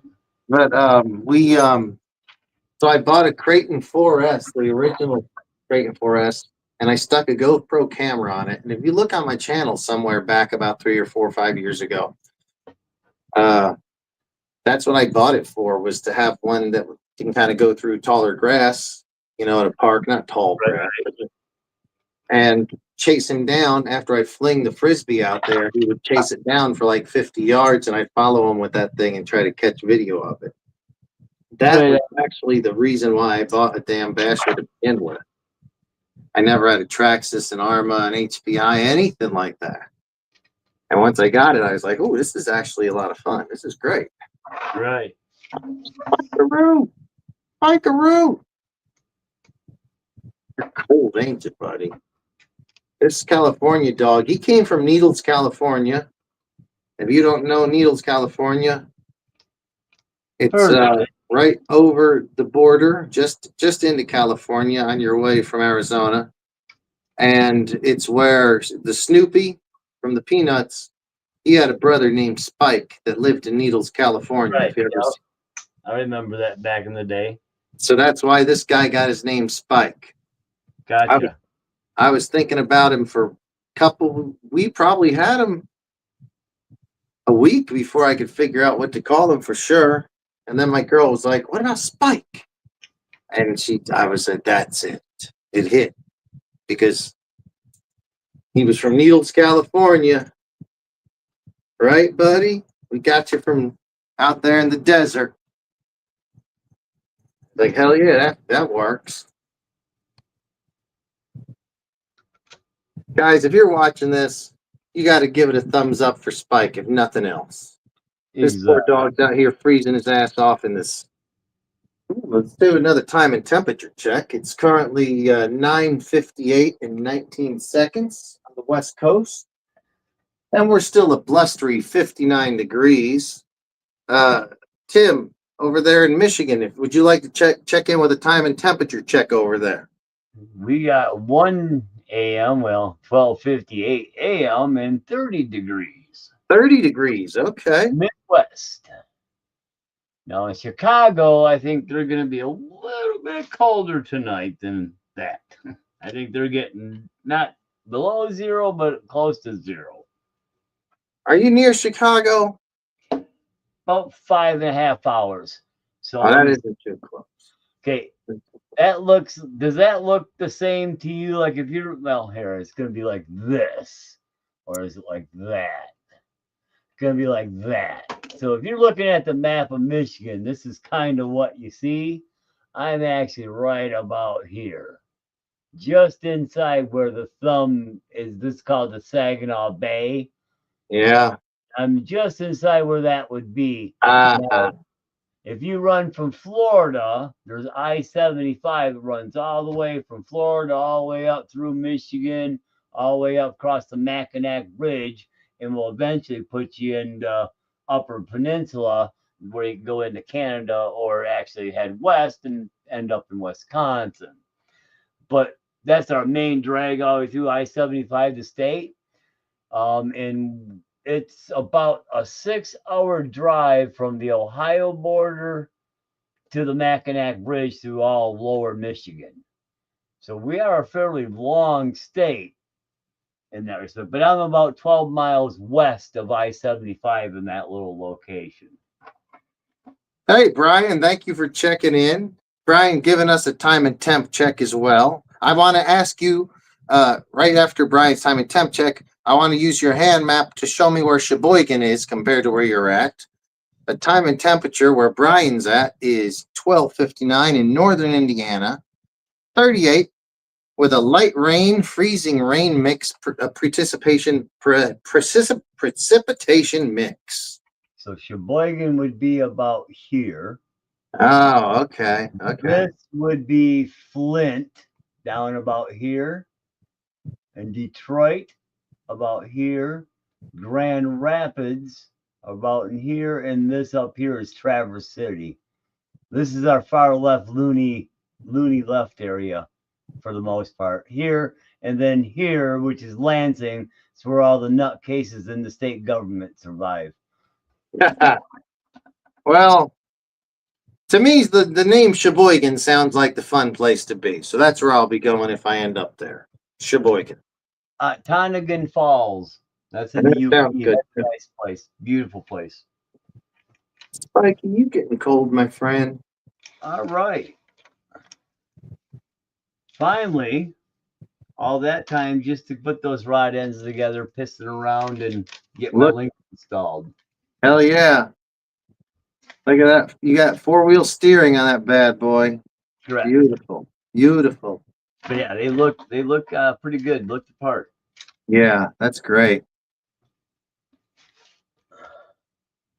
So do those, I think I already asked you or you explained it in one of your videos that I was watching. That steering rack is the actual, because that's not like a normal steering rack from just run off a servo, is it? Yes, but I'll show you in a second. It's a little bit backwards, if you will. It's got the servo behind the axle. So if you look at the front end here, you can see the servo is sitting right here, but it's actually behind the axle system. Mm-hmm. And when you go up underneath, you've got the servos tucked way up there. Stays on the axle, so the weight stays on the axle, keeping the front end a little lower, lowers your COG because it's not in the chassis up here. And then your link will connect to it right there, and that's your steering. That's what I'm getting ready to do right now is add my bolts to my steering link. So I got those into place. Cool, cool. So Brian says that he comes to Silver Lake Dunes in Michigan. Not sure if you know where Silver Lake Dunes is. Yep. When I did my video of my Baja back in 2008, that's the way at the beginning, early videos of my YouTube channel. That's where that's at Silver Lake Dune on what's called Test Hill, or not Test Hill. It's actually on the pedestrian hill behind Test Hill. We got permission to run RCs in the area where you're not supposed to have vehicles at, even RCs. Yeah. But because of what we were doing and how big and fast our RCs was, they said, okay, well, you can run there. That way you're not out in the main area getting ran over by somebody flying 50 feet over top of Test Hill. And you're on the other side where most of the public's at. Not many people walk over there. So yeah, he says he comes there all the time to ride his three-wheelers, which is awesome, and play with RC trucks. Yep. Brian, have we ever talked about, did you ever tell me you rode three-wheelers before? Because I've got a long and storied history with three-wheelers. I love three-wheelers. That was all I dreamed about as a kid. There's dirt bikes and three-wheelers. I've had a few three-wheelers. I don't have any of them now, but I had a 250R three-wheeler. Wish I still had it. The big red three-wheeler. That's cool. If you still have some three-wheelers, that's friggin' awesome, dude. I had some Ducati three-wheelers, but they never ran when I had them. Yeah, there's a couple guys out at Silver Lake. They've got drag racing three-wheelers. Oh, cool.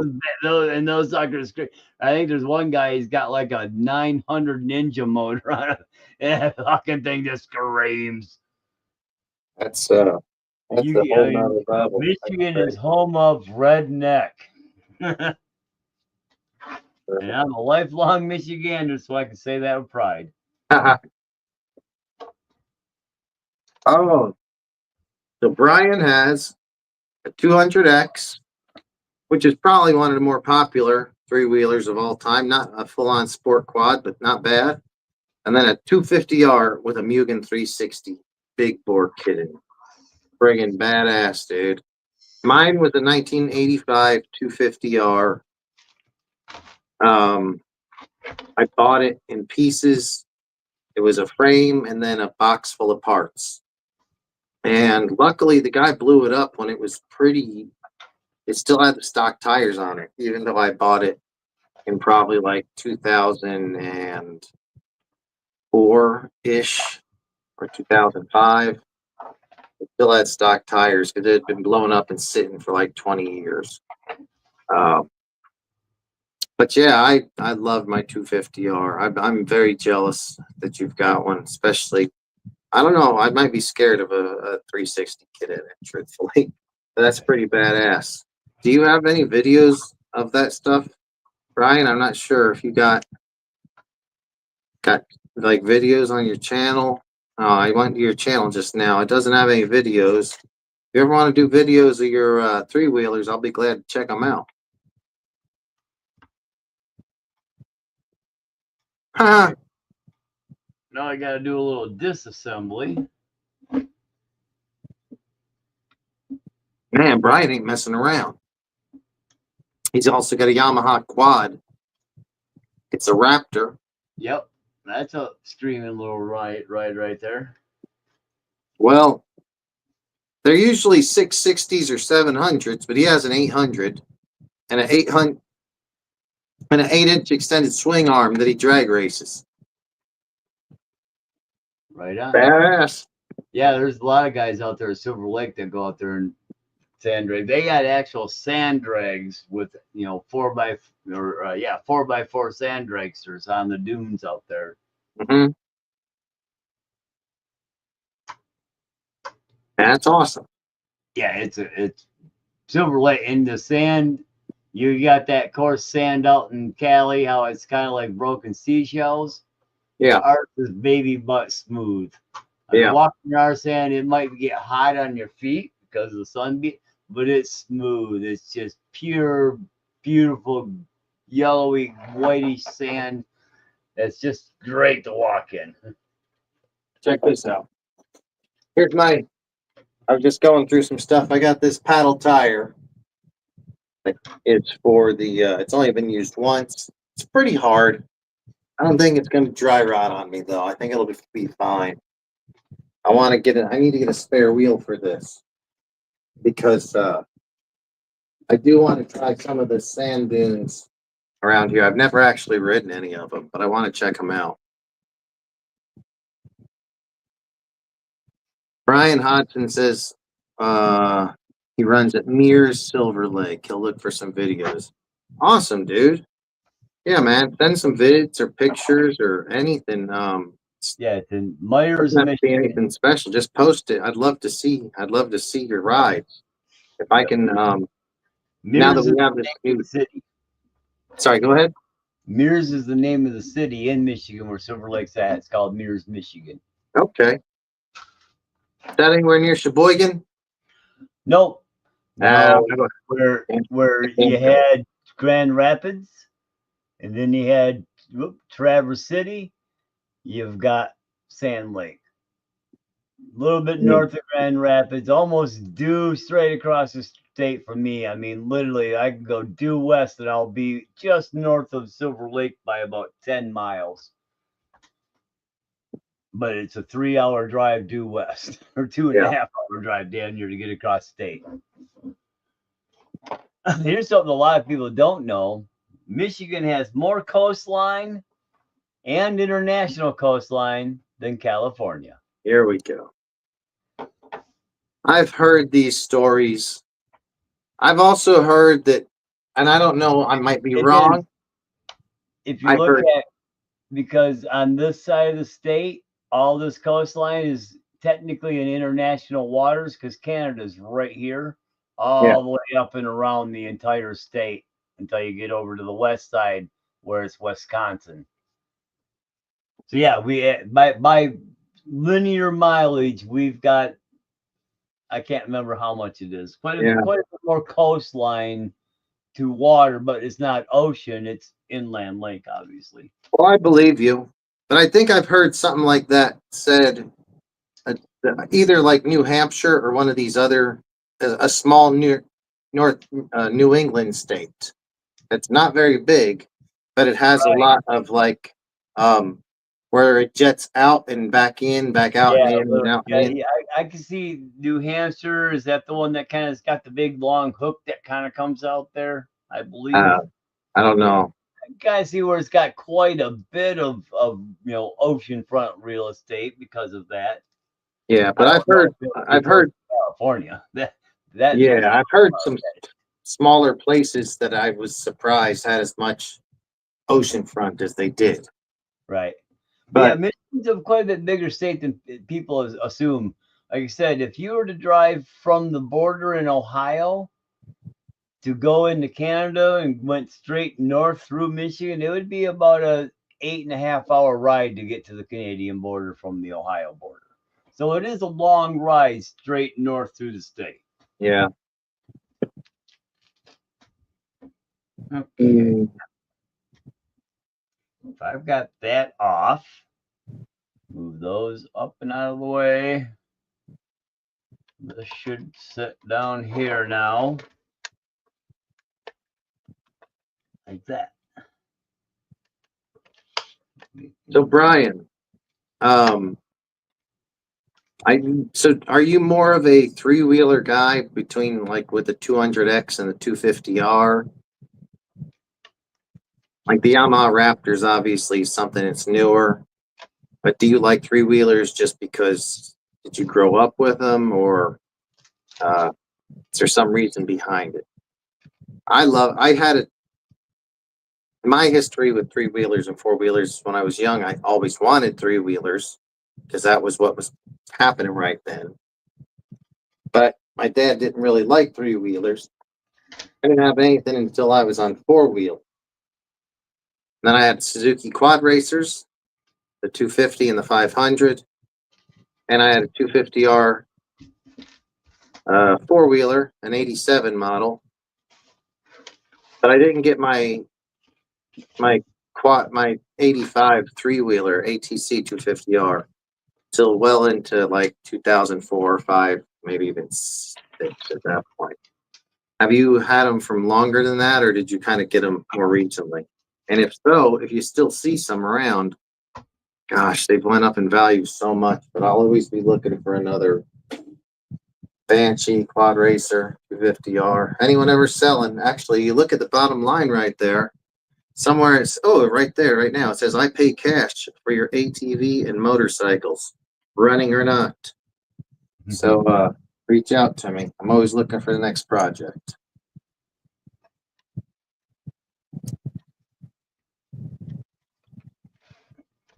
Yeah, my last bike project was a 1973 Harley Davidson Ironhead that I picked up in a box with a frame and half a motor put together in it.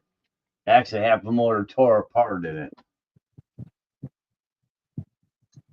That was a fun redo. Took it right down to bolts. The only thing that didn't come off the main frame was the swing arm because everything there was nice and felt like nice new bearings and tight. So I didn't tear that apart, but everything else came off, got redone, got gone through, redid the entire motor.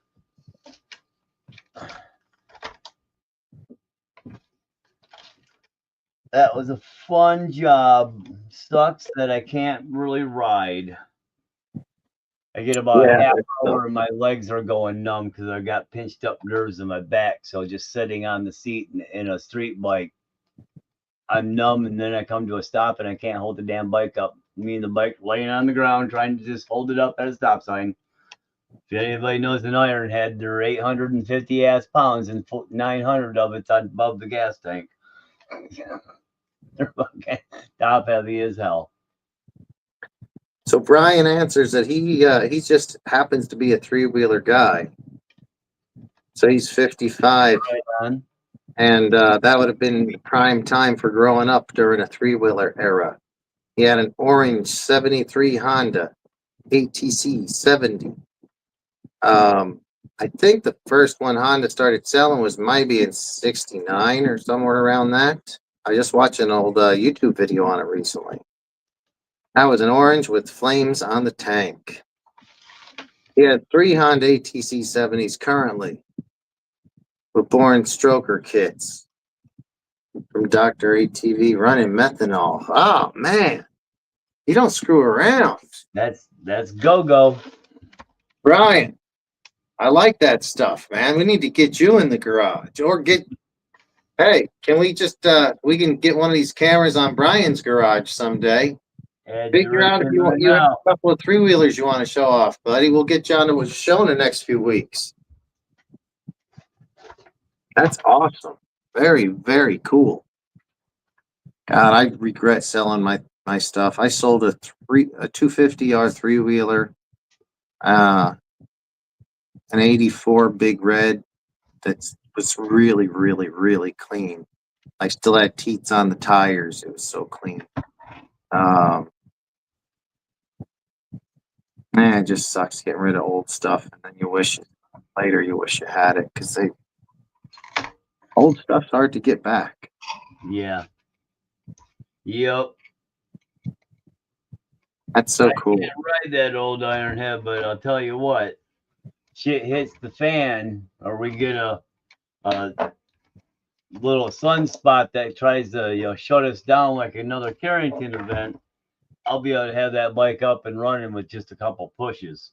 Yeah, I know. That's scary. Scary thought. I don't know if I have anything other than, but a CDI box work still? Probably not, just because it's going to be electronic. It's going to get fried. Yeah, so I'm afraid of.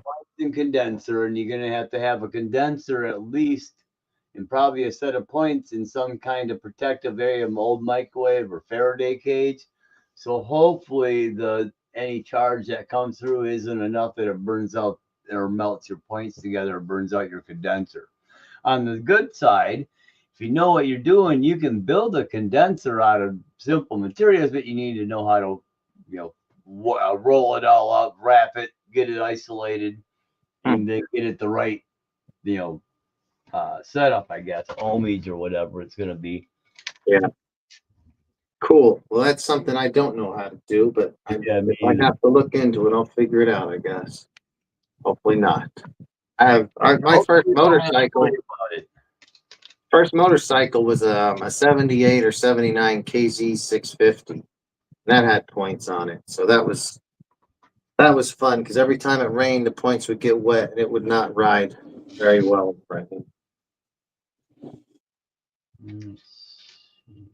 Yeah. So it is about 10:20 out here, and it's even later on your end. Yes, it would be. How long do you? I'm thinking I'm not going to be able to have a show. How long do you want to keep it going? You can continue on as long as you'd like. Right. Actually, I think the way this thing works, one or both of us can come or go. Right.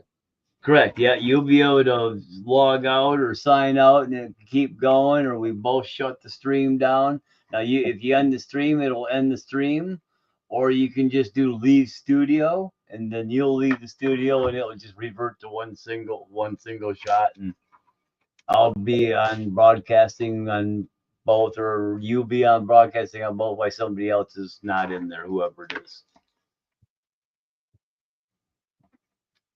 Let's see. So Brian's first motorcycle was a CR80 Elsinore. I'm not sure the year. I'm not sure the year either, Brian. I think the first Elsinore was 72 or 3 from. Sounds right. Maybe even a little earlier. I think it was a 250 the first year, and then a 125 came out the second year.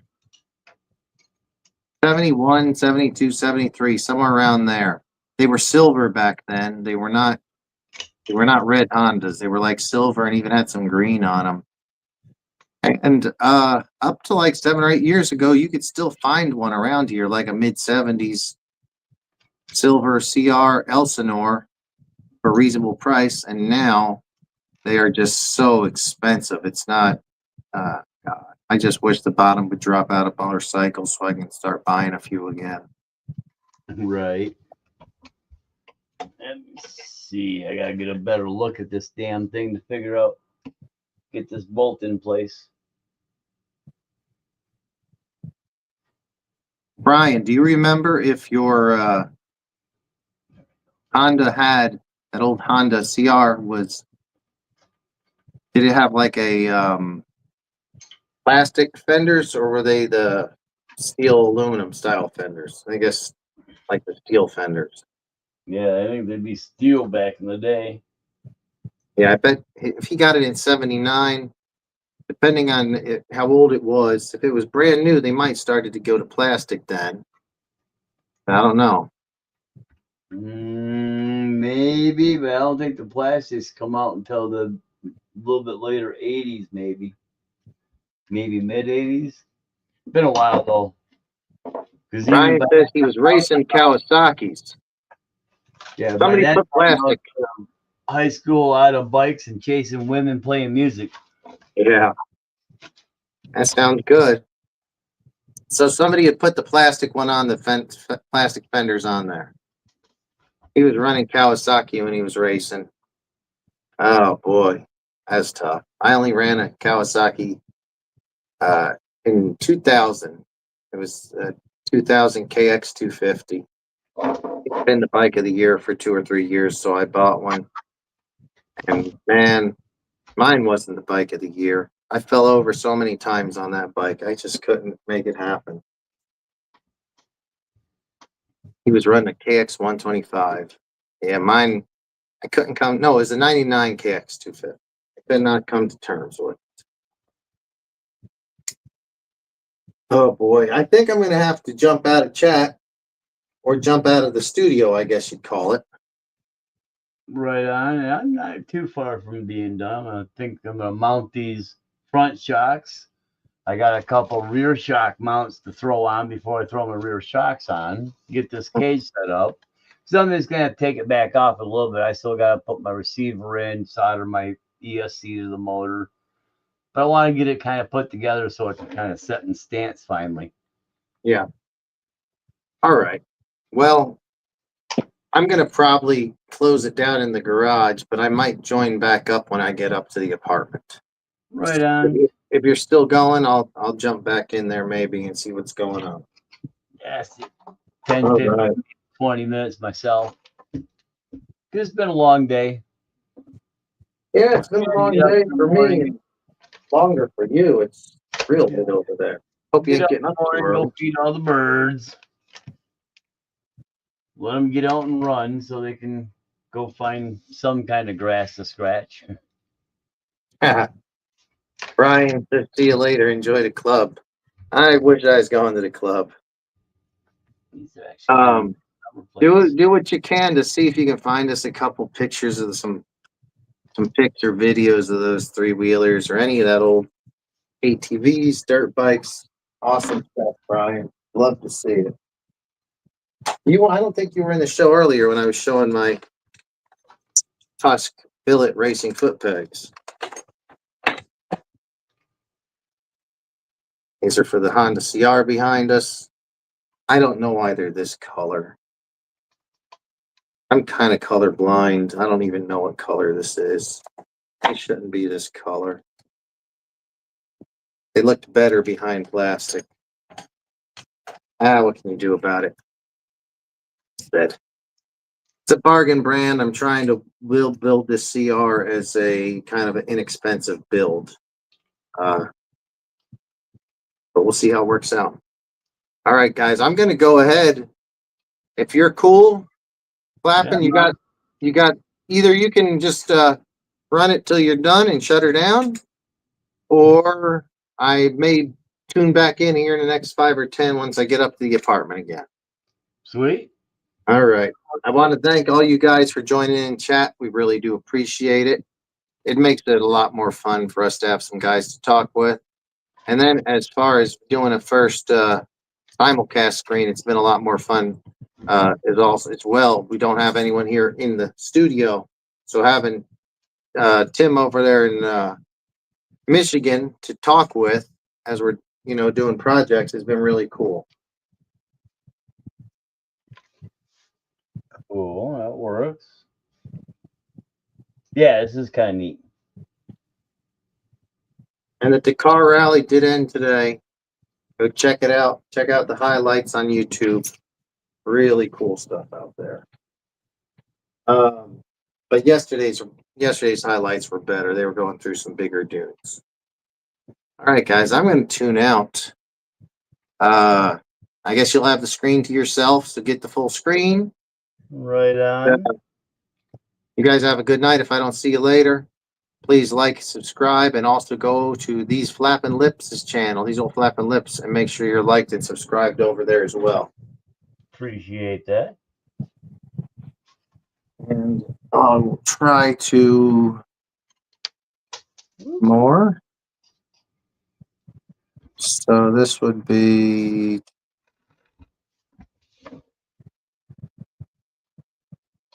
not really sure how I leave. Down at the bottom, you're looking at the StreamYard, and down at the very bottom, somewhere you should have a red X that says Leave Studio, down by the mute, stop cam, and settings. Well, I don't have that stuff. Then you should be able to just back out of the application on your phone. Just back out of it and close the app like you would normally. I see where I can end it, but that would end the damn thing, wouldn't it? Yeah, you don't want to end stream. You Okay. just want to leave studio. So I think if you just back out, you'll back out because you're not ending the stream. You're just closing your app. Okay. Well,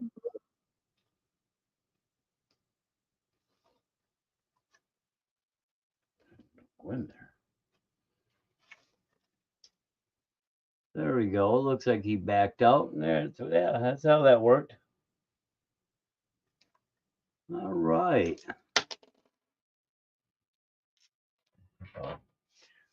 That was my axle or drive shaft. Okay, now get that lined up there. Get you in there.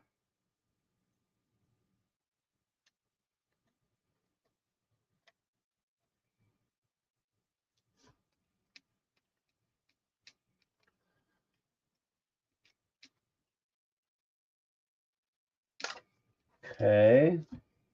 Now slip this back into place here. Making sure I'm phased right.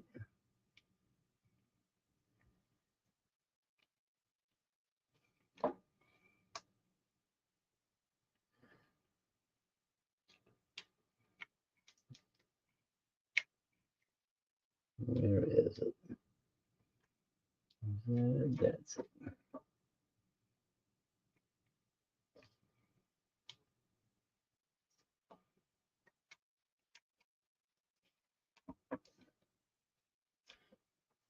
Okay. Go ahead and get this other one on. That's got to go in the bottom hole now. It's out. These are two.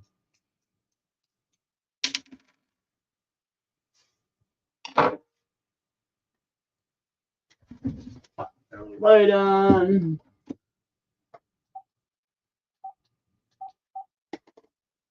Okay. A little better. Got these rear shock perches, and they got a peg on them that you got to kind of work in the bottom hole so it holds it in the right orientation and doesn't spin or anything when you put the screw into it. And they're tight. They go in there very tight, but that's good. Okay. Yeah, that's good. Let's Gotta go in there a little farther yet.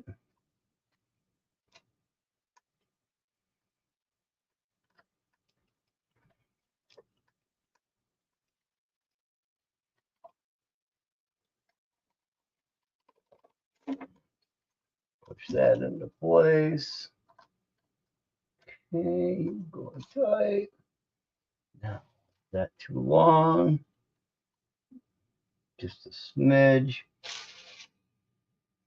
Don't know if I've got anything any shorter for that though, at least not there. But those ones are definitely too short. So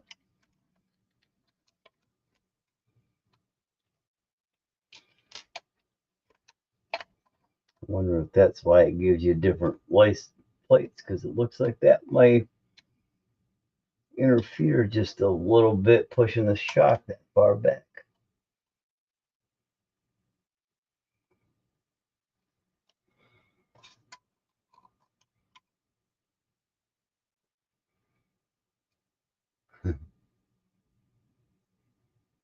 Hit the like button for the calendar, girl.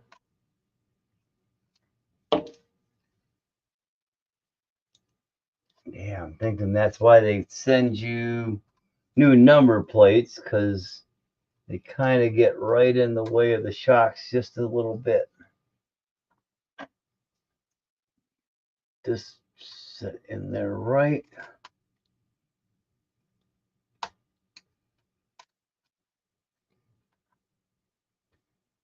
Come on now.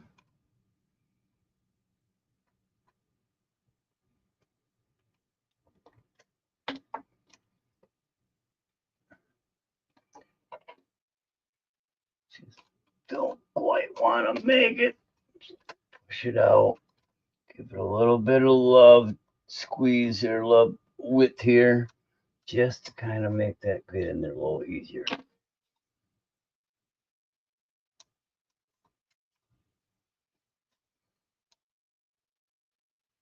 Wow, really?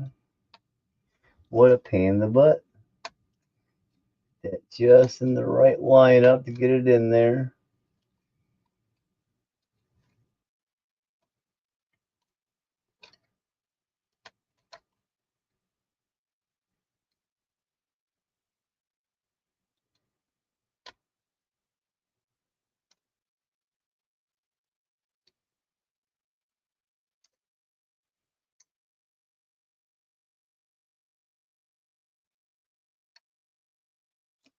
Oh, come on now.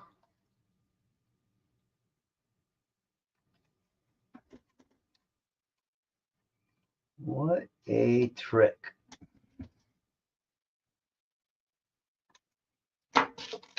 Okay.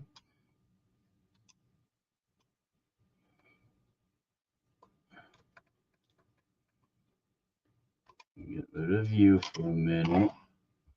At least get you up and out of my way.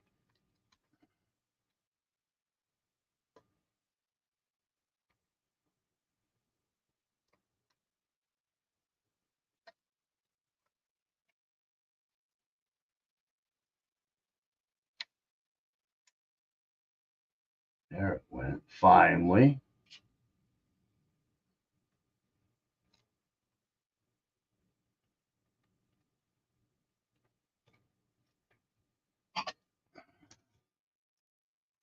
In there.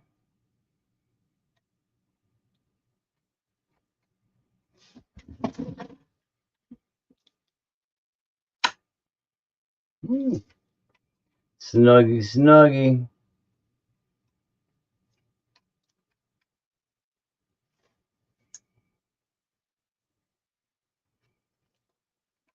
Okay. What a pain in the butt.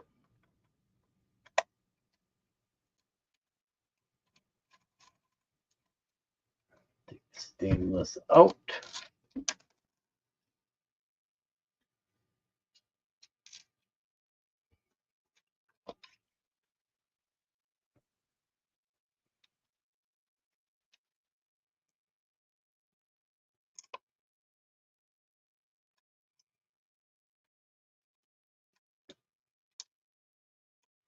All right, do the same thing on this side, I guess.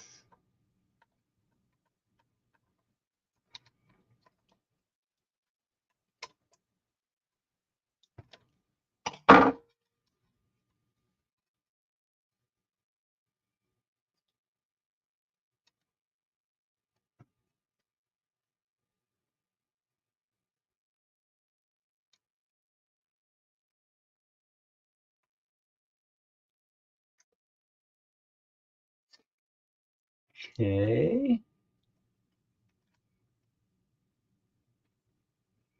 All right, I'm gonna give her a little persuasion. Hope it slip in a little better.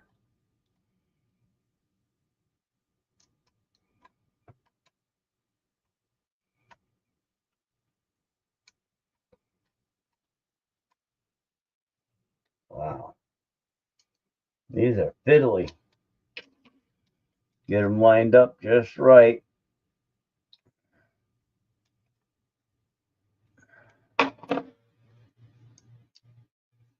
Opened up just enough to get the damn swivel ball seated in there.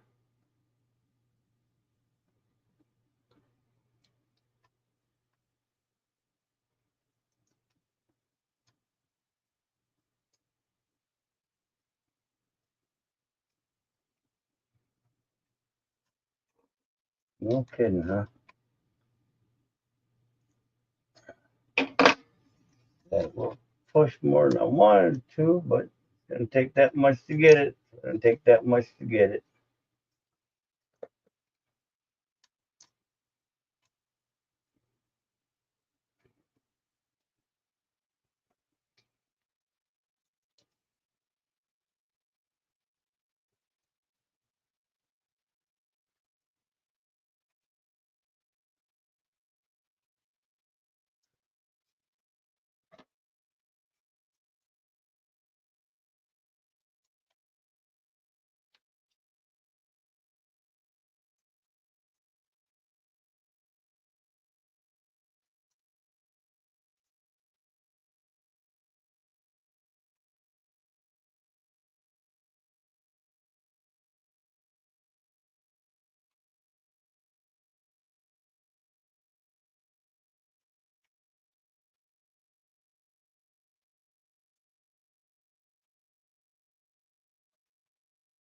Let's see this one.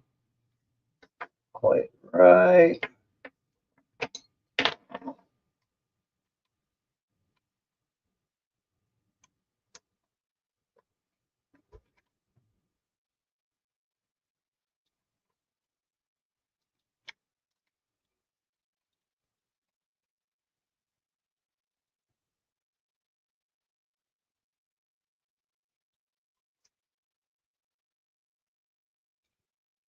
Goodness, what a pain in the butt.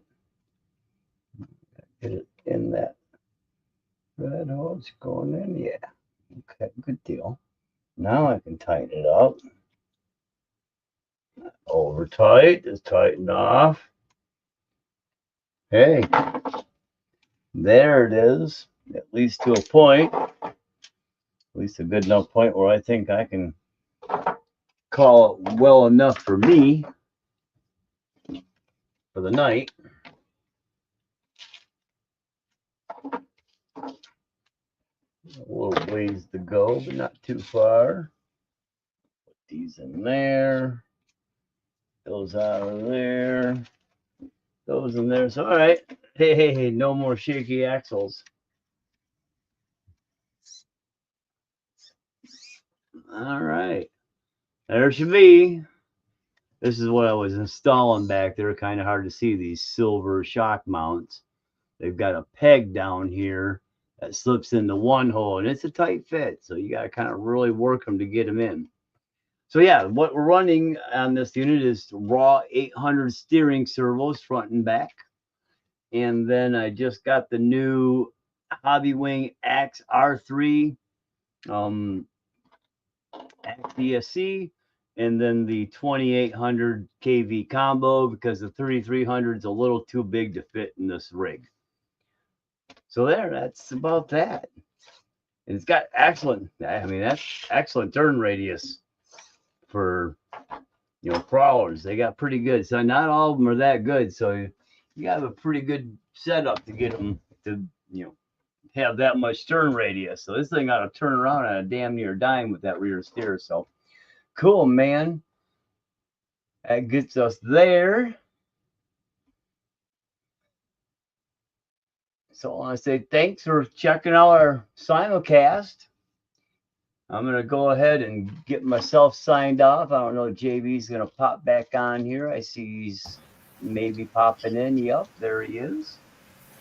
He'll be probably video in a second if he's going to video up. Hello.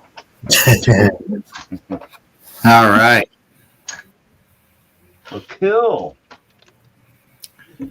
Wow. Oh my God, I'm tired. Good place. Yeah, me too. It's like I said, it's been a day. I was up at 6:30 this morning. So. How does my audio come across right now? Does it seem solid. okay? Yeah, nice and solid. All right. Well, this is normal. I'm used to being a single father and working a 40-hour-a-week job, and then being a musician. So I wouldn't leave the club till 2:30, 3 o'clock at night. Be back at home 4:30, and up at 7 o'clock being dad or going to work. Wow. It made for a rough few decades. Oh, I bet it did. Rough. I didn't do any of that other than I worked in bars and clubs for from the time I was about 21 till like 5 years ago. Right. That was a lot of late nights. Oh my gosh. Yeah. I can't do it like I used to. Oh, I know it. I'm 58 now, and I've pretty much not been playing for the last 15 years. Nerve damage in my hands and my back pinching up made it hard to play because my hands are going numb, my legs are going numb, and I'm a bassist, so I got the weight of the bass, standing up all night. It got to be a little brutal. Yeah. All right. Well, I think that for our first little trial run, this thing went surprisingly well. Yeah. Oh, yeah. 2.5 hours? Yeah, I think so. And we did 2 hours ago, it says on my YouTube. Figured it out all just today, and I was able to walk from the garage up here and jump back onto this stream. So I'll be able to figure some more stuff out. I'm gonna start editing some cool little videos so we can put some video clips in there. You feel free to do the same if you want. Right, yeah. There should be lots of options there too. Here, let me get off this screen, come back over to the other one, show my old hairy ass. Oh boy. Yep, exactly. This is it. This is the what would you call this? The extravagant life of a late night RC guy. YouTube streamer. Yeah. Well, it was really good. I enjoyed this. I don't know that I'm going to do every one of them in this way, but we can certainly do a bunch of them like this. This is fun. It works out well. Yeah, thanks a lot. I appreciate it, Flappin' Lips. I really appreciate it. You pushed to kind of make this happen. You've been talking about being able to. Yeah, I love that backdrop. That's awesome. My Pro Moto doing a stoppie, but it wasn't really doing a stoppie. It was doing a front somersault because the guy got bunky, and it just happened to grab a pick at the right time. Yeah. Yeah, they front flip a lot easier than the back flip. Yeah. Ugh. I got a little squirrely, and when I goosed it kind of forward or backwards and then forward. All right. So I know I didn't hear from Toma today on this show, but he did chat in or he left a comment on last night's show earlier today. So because he's overseas in another whole time zones, he Yeah, may be right. watching later. If you are watching, Toma, hope you're doing well. Man, my buddy Reggie's still in the hospital, so let's hope that shit changes. That's scary. Yeah, hopefully he's doing better. Do they know what's up? Is it just a illness or not? I don't know. I don't know, and I don't know. That So sucks. don't want to say. I don't even. I mean, I have some suspicions, but it's not. Since I don't know, it's not worth saying. Right. But let's just hope he gets better soon. Through. Yeah, because that sucks. I work with him every Wednesday, and we were talking about working together on Mondays as well. It's one of the only reasons I still work at that place is just to hang out with Reggie because me and him get along so well. He's a fun guy. So hopefully he's doing better. I doubt he's tuned in because the last time I tried to get in touch with him, his niece said he was medicated, so he's not probably watching anything. Right. But if he is, he's drooling on himself doing it. Yeah. All right, man. Brothers and sisters out there, I appreciate it. I really do. JB, Flappin' lips. Doing Thank this. you.